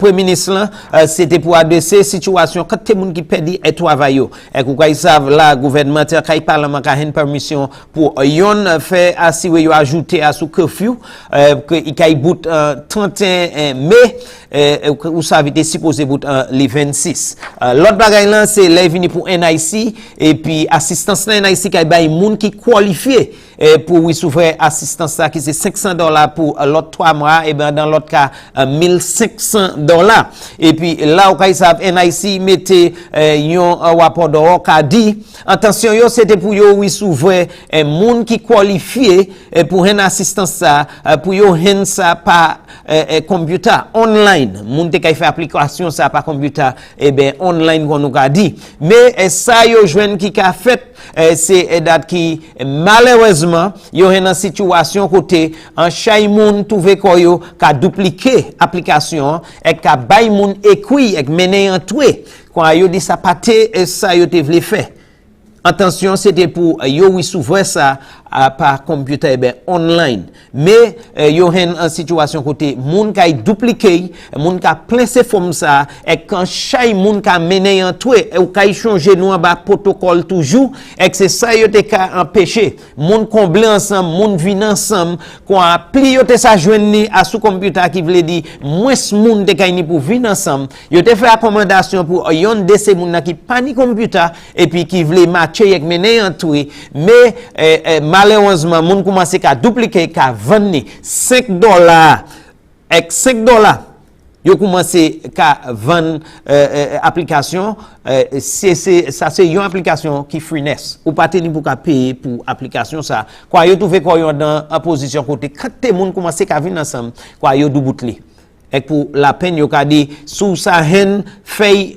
online et ben sous ça hen fait par computer plein registration et voyant tout et yo ka annoncer qui date yo ka ouvert moun qui peut-être parti ça hen ni moun qui parti ça hen ni oui parti ça hen fait ça quoi trouver ko informer coûter pour date là yo ka ba ou lay vini pour ou qui s'amène centre sous par hen en manière pour faire par computer et ben online comme nous ka dit aussi ou ka savent jodia nous ka ministre qui est responsable pour infrastructure travail Saint-Lucie a dit moun qui involvé en construction ou ça fait application au ministre commerce et qui ka ba permission pour faire mais ou ni pour suivre protocole changer ça aussi date qui c'est Jean Construction là où ça a une opportunité ça à présent pour faire application pour place là ouvert nous gagnons pour couper ici oui nous ni à souligner à présent honorable Guy Joseph qui a adressé nous avec parler et puis nous bon matin bonjour et merci pour cheveling honorable Guy Joseph bonjour et merci coach Jesse. Good morning, Mr. Joseph. Just to let you know, the general public, our viewers right now, we have the Honorable Guy Joseph on the phone, Minister for Economic Development, Housing, Urban Renewal, Transport and Civil Aviation. I know one of the things that were pending, Mr. Minister, was the petition for adjustments to be made to the public transport in the whole scheme of the physical distancing protocols. Do you have any update on that petition?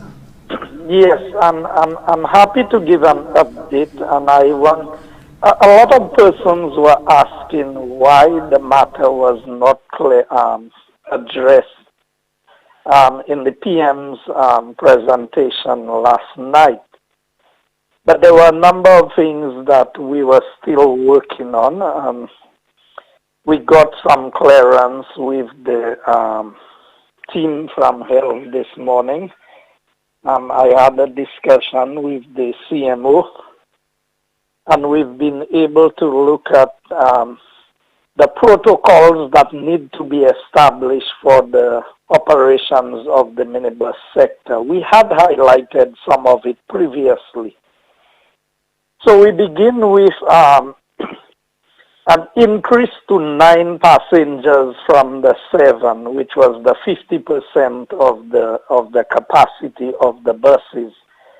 Now we are going to the 2 per seat with 1 to the front. And you would recall that when the Minibus Association Vice President and Secretary came to the command center, they did make that request.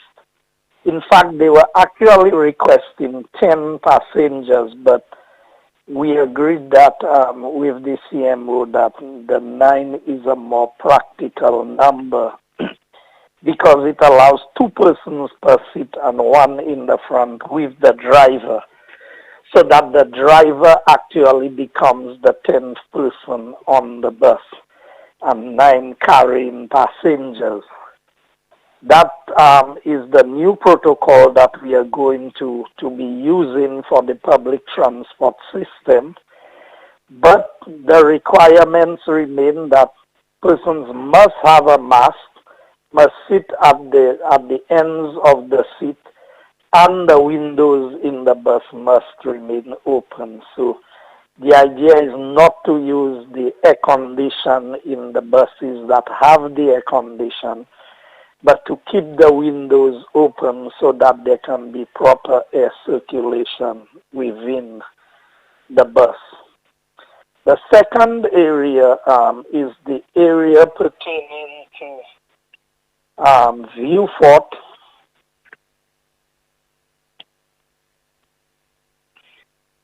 Are you hearing me? Hello? Hello? Yeah, you hearing me? Yeah, you can go ahead. Go ahead. Yeah. Okay, so the second area is pertaining to the buses for 2H and 3F, which is View Fort to Castries or Castries to View Fort, and then the second one is Soufrière to Castries, and Castries back to Soufrière.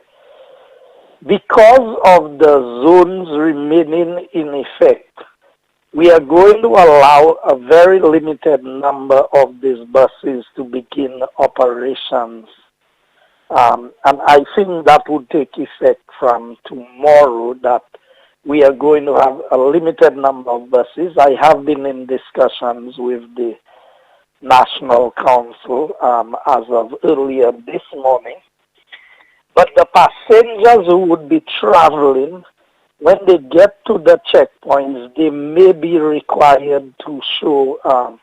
So if they're employed, let's say, on a construction site or with one of the manufacturers or in a business establishment, either in the south or in the north, depending on which way they commute in, they would have to show some documentation. So either they get a letter, an ID card from their workplace, or some kind of evidence to show that they actually have business to transact in the particular area.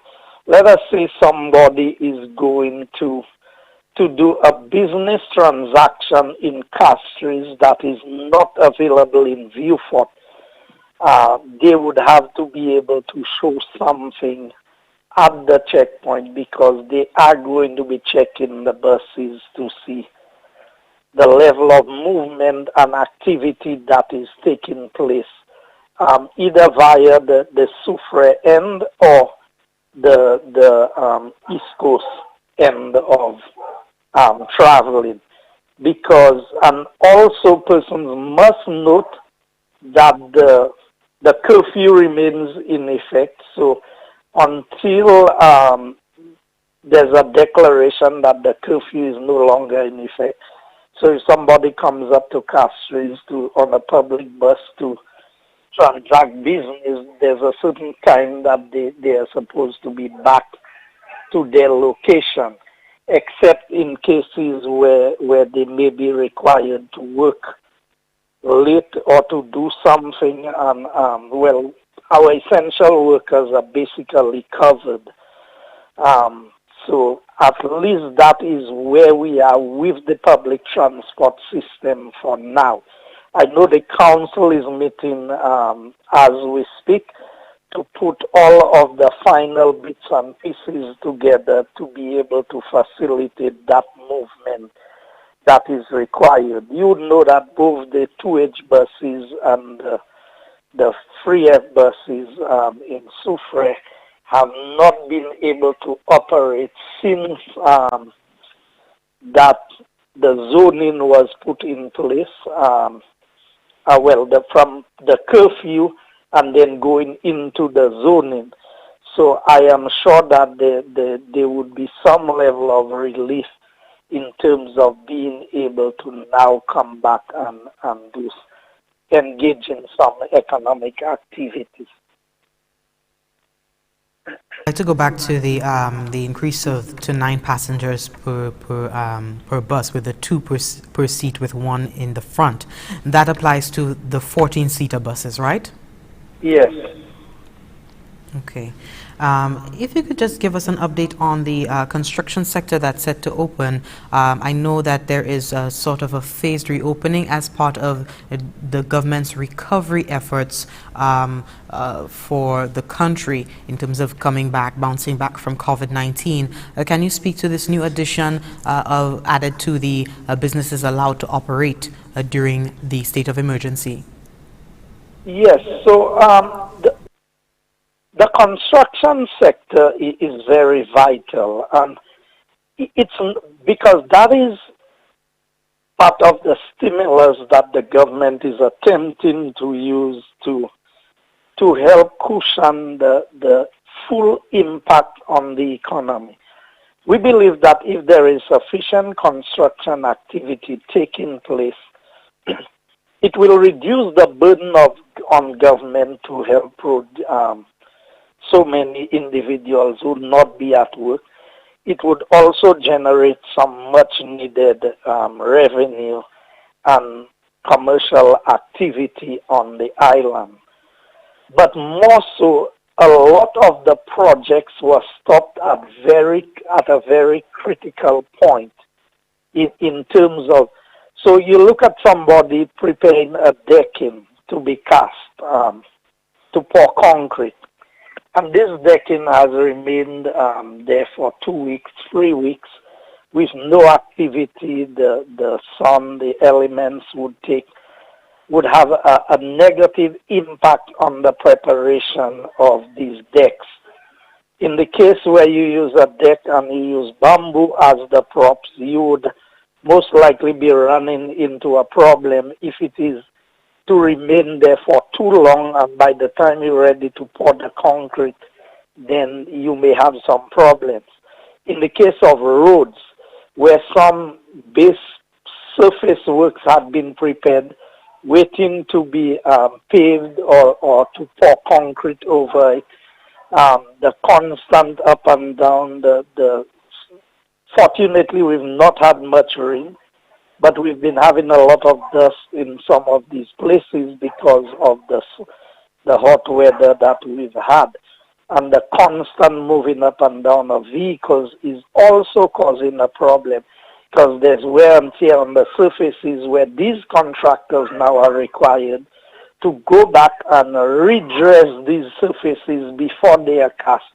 And a lot of times that this comes at the cost to the contractor rather than to the state or to the person who commissioned the work in the first instance. So these are some of the critical reasons why we were trying to keep the construction sector going, or at least get the projects to a point where you did not have that level of exposure.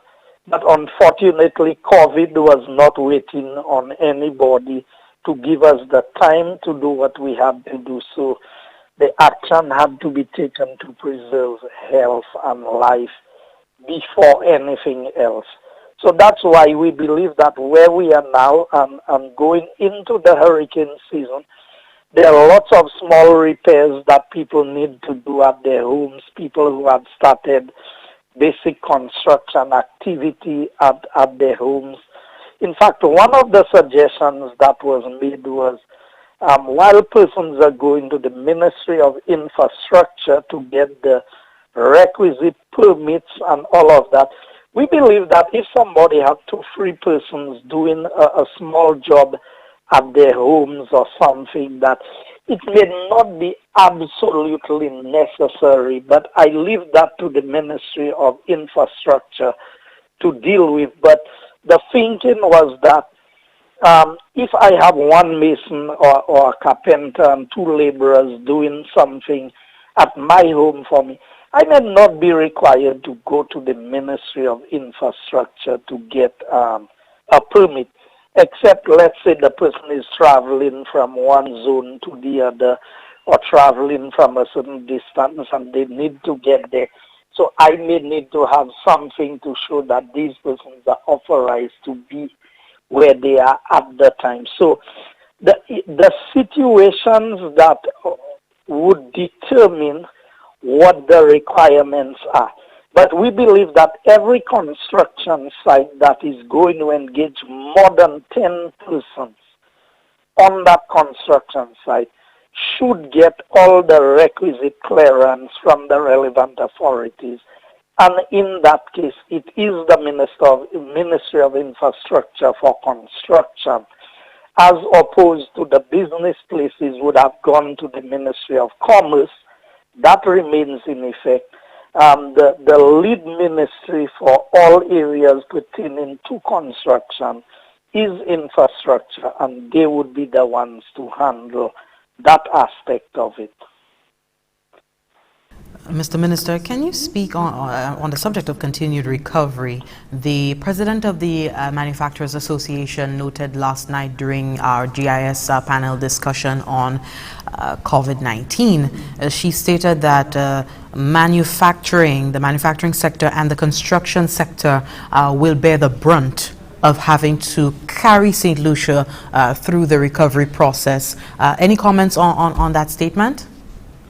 I totally agree that, especially for the manufacturing sector, because for the manufacturing sector, a lot of it, the market is not just local. The market is regional and in some instances international. So as much as can be produced, that would help to earn some foreign exchange for St. Lucia, given the financial situation in the world today and the drying up of foreign exchange, then that plays a very, very critical role for the manufacturing sector and also the construction sector, which is able to create a number of jobs within the market.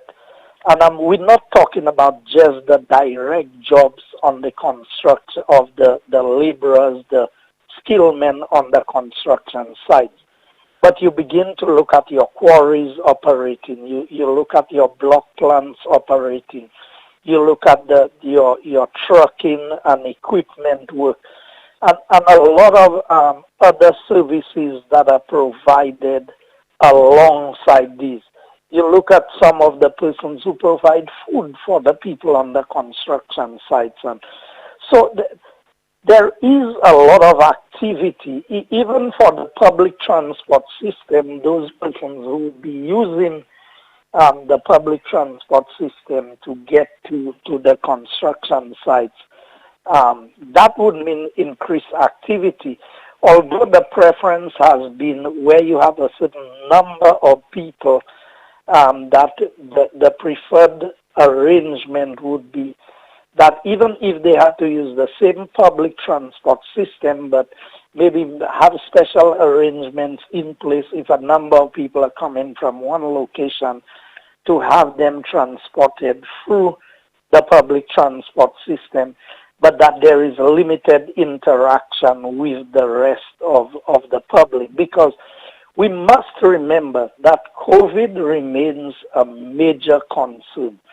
Even if we've managed as a country to the extent that we have, that we are not out of it yet, and everything we are doing must keep in mind that COVID remains a threat to all countries and to us also. Okay, I don't want to keep you too long, but finally, any glimpse into the budget in terms of your portfolio: economic development, housing, urban renewal, transport, and civil aviation? We know that this week the estimates of revenue and expenditure will be read out. Can you give us a glimpse into allocations to your portfolio? Well, the allocations are reasonably good in light of the situation, because while there's been a lot of discussion about stopping projects and redirecting money and doing it, people who understand how these systems work would understand that the process of doing that sometimes takes you more than a year. Now, if you have a project that is ready to be implemented, ready to go, you decide I'm stopping that project because I may not be able to, or I want to reuse that money for another purpose. You cannot just do that. And let's take a simple example. You go and borrow money, you go to the bank, you negotiate for a loan to buy a car. You think the bank is just giving you the money and you can say, okay, instead of buying a car, let me go and fix my house with that money instead. It doesn't work like that, because there are certain commitments that you have made. So in the case of my ministry, what has happened is a number of the loans that have been negotiated with the World Bank on the DVRP, with the Caribbean Development Bank. There are a few areas that we've been able to repurpose some of the money. Take, for example, for COVID, for the repairs to VH, to be able to try and get it outfitted as a respiratory hospital. We've been working with the Ministry of Health. We've been working with NEMO to get water tanks through one of the projects under the World Bank, where we can outfit all of the shelters and the public buildings with water tanks, given that for rainwater harvesting. A number of these things that we can redo, we are redoing it. But in general, the time it is going to take you to renegotiate and repurpose these funds, COVID, it may take you up to this time next year to be able to get final clearance on a lot of these things. And that's why we must not be misguided by we can think something, that's okay. But because we think it does not mean that this is how it happens. And what we are saying as a government is, if construction is going to be used as a stimulus to move forward, why not capitalize on all of the projects that are ready to go and get it implemented? Because in getting it implemented, you are now creating economic activity where people are earning a salary, they can go back and spend this money, create some consumption, and generate economic activity within the country. So we have weighed on all of the matters, and we have seen what can be done, what can be repurposed, what cannot be repurposed, and that is what we are doing. So in my ministry, both on the housing and the economic development part, a lot of the projects that we have are ongoing. And let me give you an example of the projects. We have the Mikud, the block of the Mikud Secondary School that needs to be built. Now is the best time that there is no school going on presently, maybe at least until September. If we can get the contractor mobilized and on ground and push as much work during that time. For the road repairs, now that school is out, you have a limited number of vehicles on the road. It is the best time to capitalize and try and construct as much of the roads as possible. Because as we've indicated, we will recover from COVID. This is not, things may not go back to 100% of what it is, what it was before, but at least we would make some progress. And that is the whole idea, to capitalize on the downtime now. Do as much as you can, prepare yourself so that when the market comes back and economic activity begins, we are in a place to take advantage of it. Ok, merci tellement, honorable Guy Joseph. Là, on savent, mais toujours un plaisir pour nous à ce programme et puis nous à monsieur Joseph. Vitement, bon matin, nous attendons des annoncements. Yon, là, il pour faire ces gens, ces contracteurs.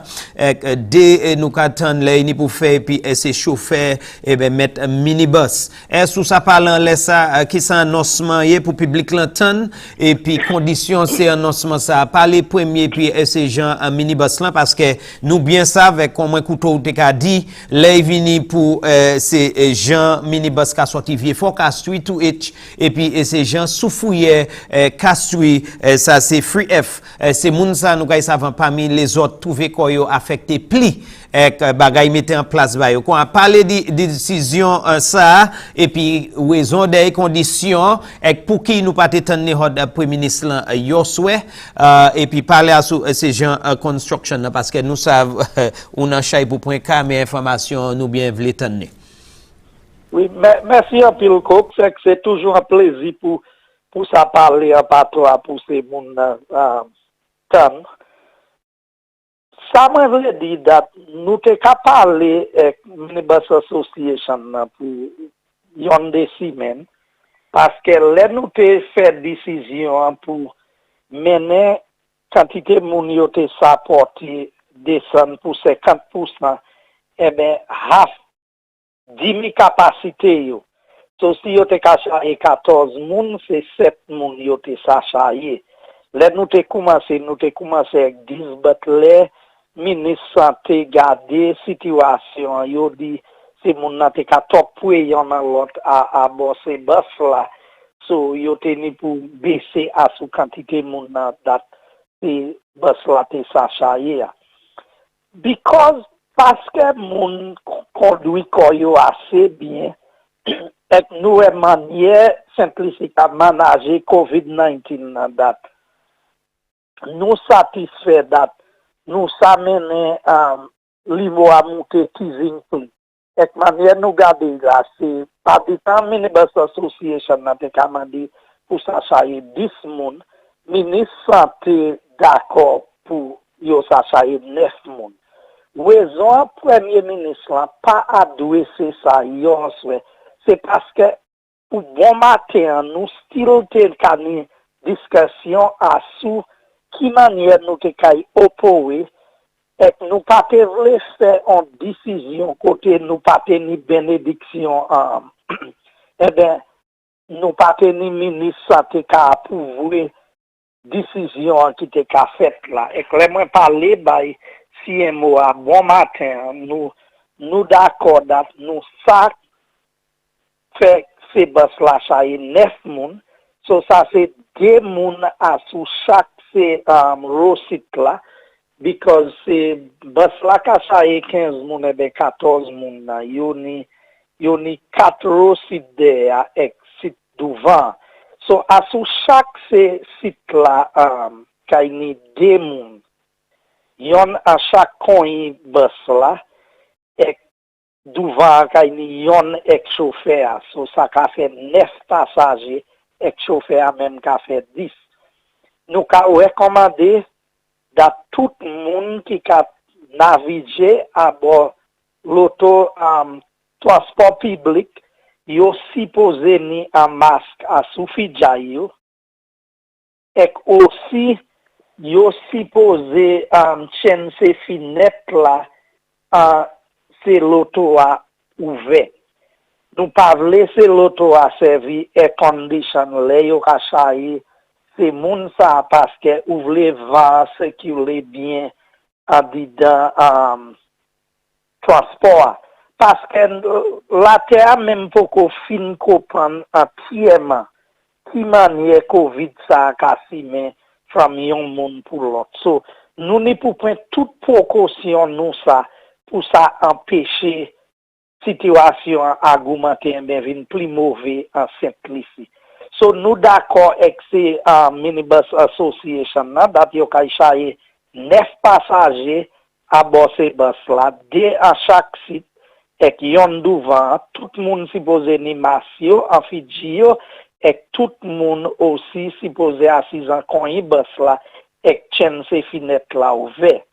Now pour l'auto qui a navigué vie fort pour castouille parce que nous ni des zones still en place et là ni yon point côté c'est police là qui check qui business ou ni sous sort castouille qui vie fort because à chaque monde qui a gardé à dit c'est janvier fort yo ka check si yo ka descend castouille. Mais sous ka sort castouille descend vie fort yo ka check ou aussi. Et même manière pour souffouiller à sous sideboard de la passance là avec et couver botikay là dans l'autre checkpoint là. So ça nous a décidé c'est Minibus Association n'a d'accord avec un certain limo bus pour commencer l'auto pour commencer naviguer from Vieux-Fort pour Castries, Castries pour Vieux-Fort. Toutes ces bus-là, c'est l'auto à pataille opposée à même l'air. Yo kay ni si c'est 5 bus, si c'est 10, yo kay commencer travail. Et ça, regarder qui manière business là ka augmenter. Et à souci long nécessité a, yo sa me plus bus si nécessaire. Aussi, c'est moun qui kay naviguer à bord ces bus ça. Yo kay ni pour joindre un papier en bambay. So si yo ka travail ba yan moun en Castries et qui yo ni pour venir à travail, moun nan kay ni pour bailler un papier lettre en bambay pour montrer qui ko yo ka travail et oui date yo nan bon raison pour venir Castries. Si yo ka venir faire business Castries qui pas ni pour faire travail, mais yo pas ça joindre pour faire business sans Vieux-Fort. Eh bien, si y a mon Castries ni pour descendre Vieux-Fort, il fait un business et qui passe à faire business là. Donc, il montre un exemple. Là, ni moun qui a mort en Castries, mais là, tellement il a pris place en Vieux-Fort. Là, ni moun Vieux-Fort en famille mort en Castries, yo ni pour faire monter descendre et bail pour faire différentes transactions. C'est bail ça ni pour en place dat laisser moun nan vini dat yo sa montre qui business yo kay fait et mais qui raison yo ni pour ça faire monter descendre. Si un moun ka travail, on dit maintenant moi ça na ba ou ka joindre bon homme l'état. Si maintenant moun choisi y a vini travail maçon et ben charpentier ban moi. Den moi supposé bay moun na on let en bon bay pour montrer dat il ka fait travail kay moi et qui ni raison pour ça quitter choisir et monter Castries pour venir faire travail là mais quitter Castries descendre Vieux-Fort. So c'est bay ça nécessaire. Now moi vle moun changer. Nous pas qu'à faire ça pour faire la vie difficile bay moun. Nous qu'à try manager situation avec Covid et que là nous avons toute la victoire et que l'instant la terre a joindre une solution pour problème ça. Toutes ces règles ça nous mettez là pour abrésant pas kay là ou kay ça aller venir et faire ça de manière ouverte. Mais pour à présent c'est comme ça nous ni pour faire. Même ba la ka en place pour Jean Soufouye aussi. Là na chay moun femme Soufouye qui pas ni on machine yo. Dès yo te ka monte Castries vini van bay et c'est transport public yo te ka servi différents bay kon.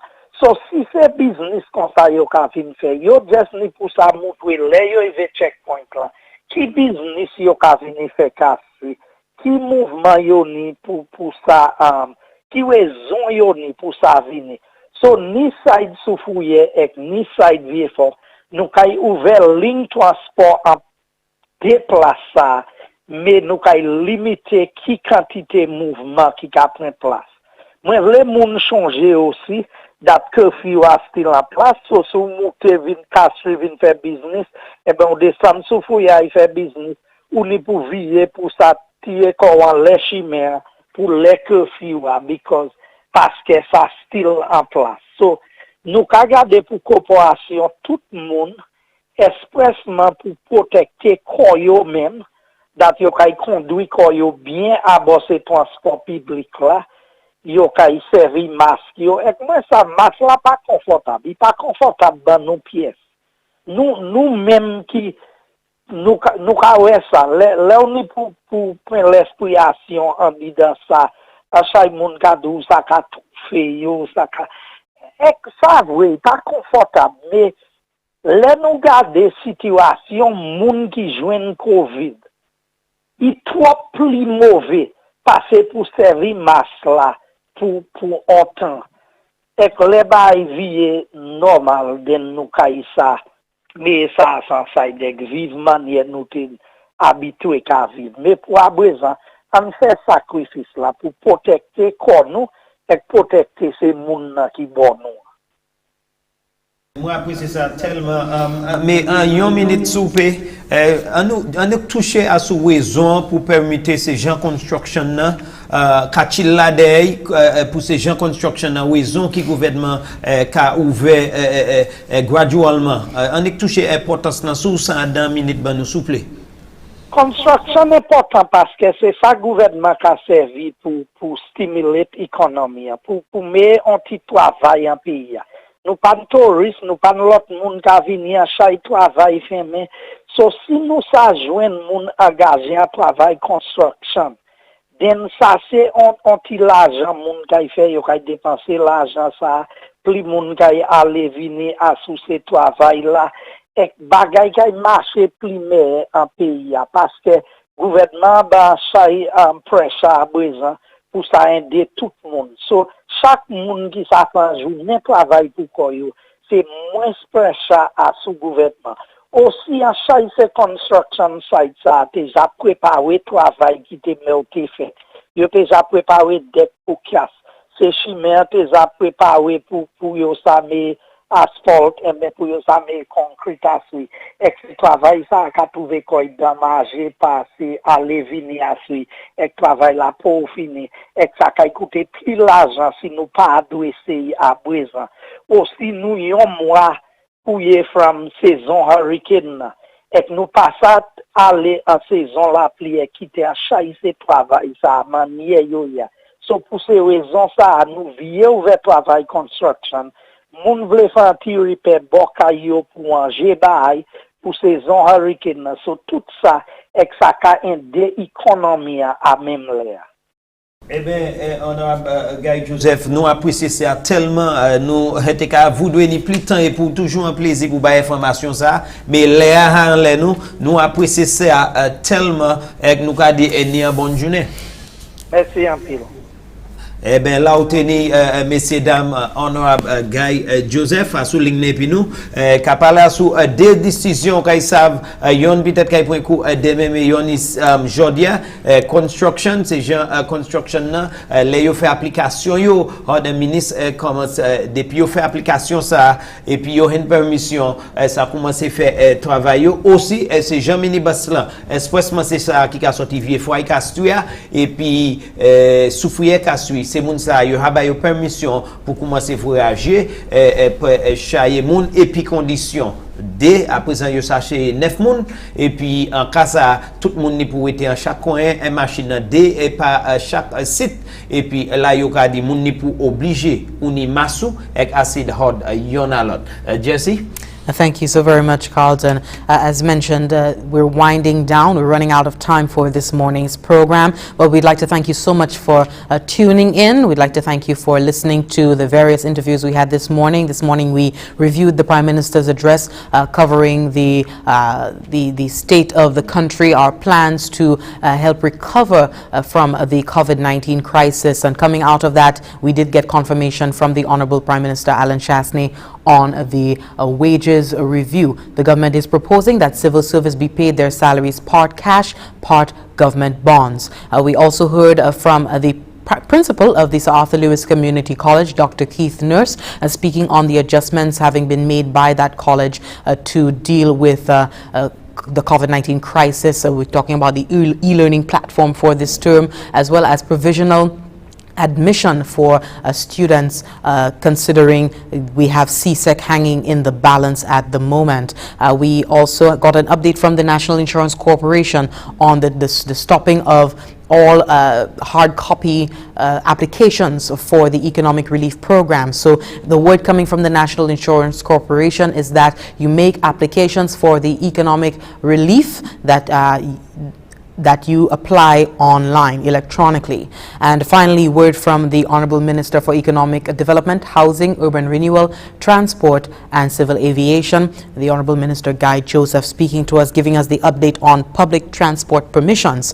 Buses are now permitted an increase to 9 passengers per bus, 2 per seat, with 1 at the front with the operator on a 14-seater bus.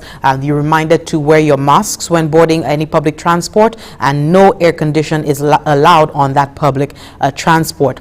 The second update made by the Honorable Minister is that the 2H and 3F buses, that is the Viewfort and Soufrière buses respectively. A limited number of buses will be allowed to operate to and from the capital to facilitate the commute of individuals. We know that under the state of emergency, some businesses have been allowed to operate to provide services, much needed services to the general public. So that bus system from Viewfort to Castries and Castries to Viewfort, Soufrière to Castries and Castries to Soufrière will be opened up with a limited number of buses being allowed to operate. The passengers, however, must explain their business to and from the capital, Viewfort and Soufrière, their business to law enforcement at the zone border checkpoints. These are the updates coming from the Information Command Center from the studios of the Government Information Service. It's all the time we have for now. I'm signing off. Jesse Leonce and Carlton Cyril in studio. Do enjoy the rest of your day and stay tuned for more programming from NTN.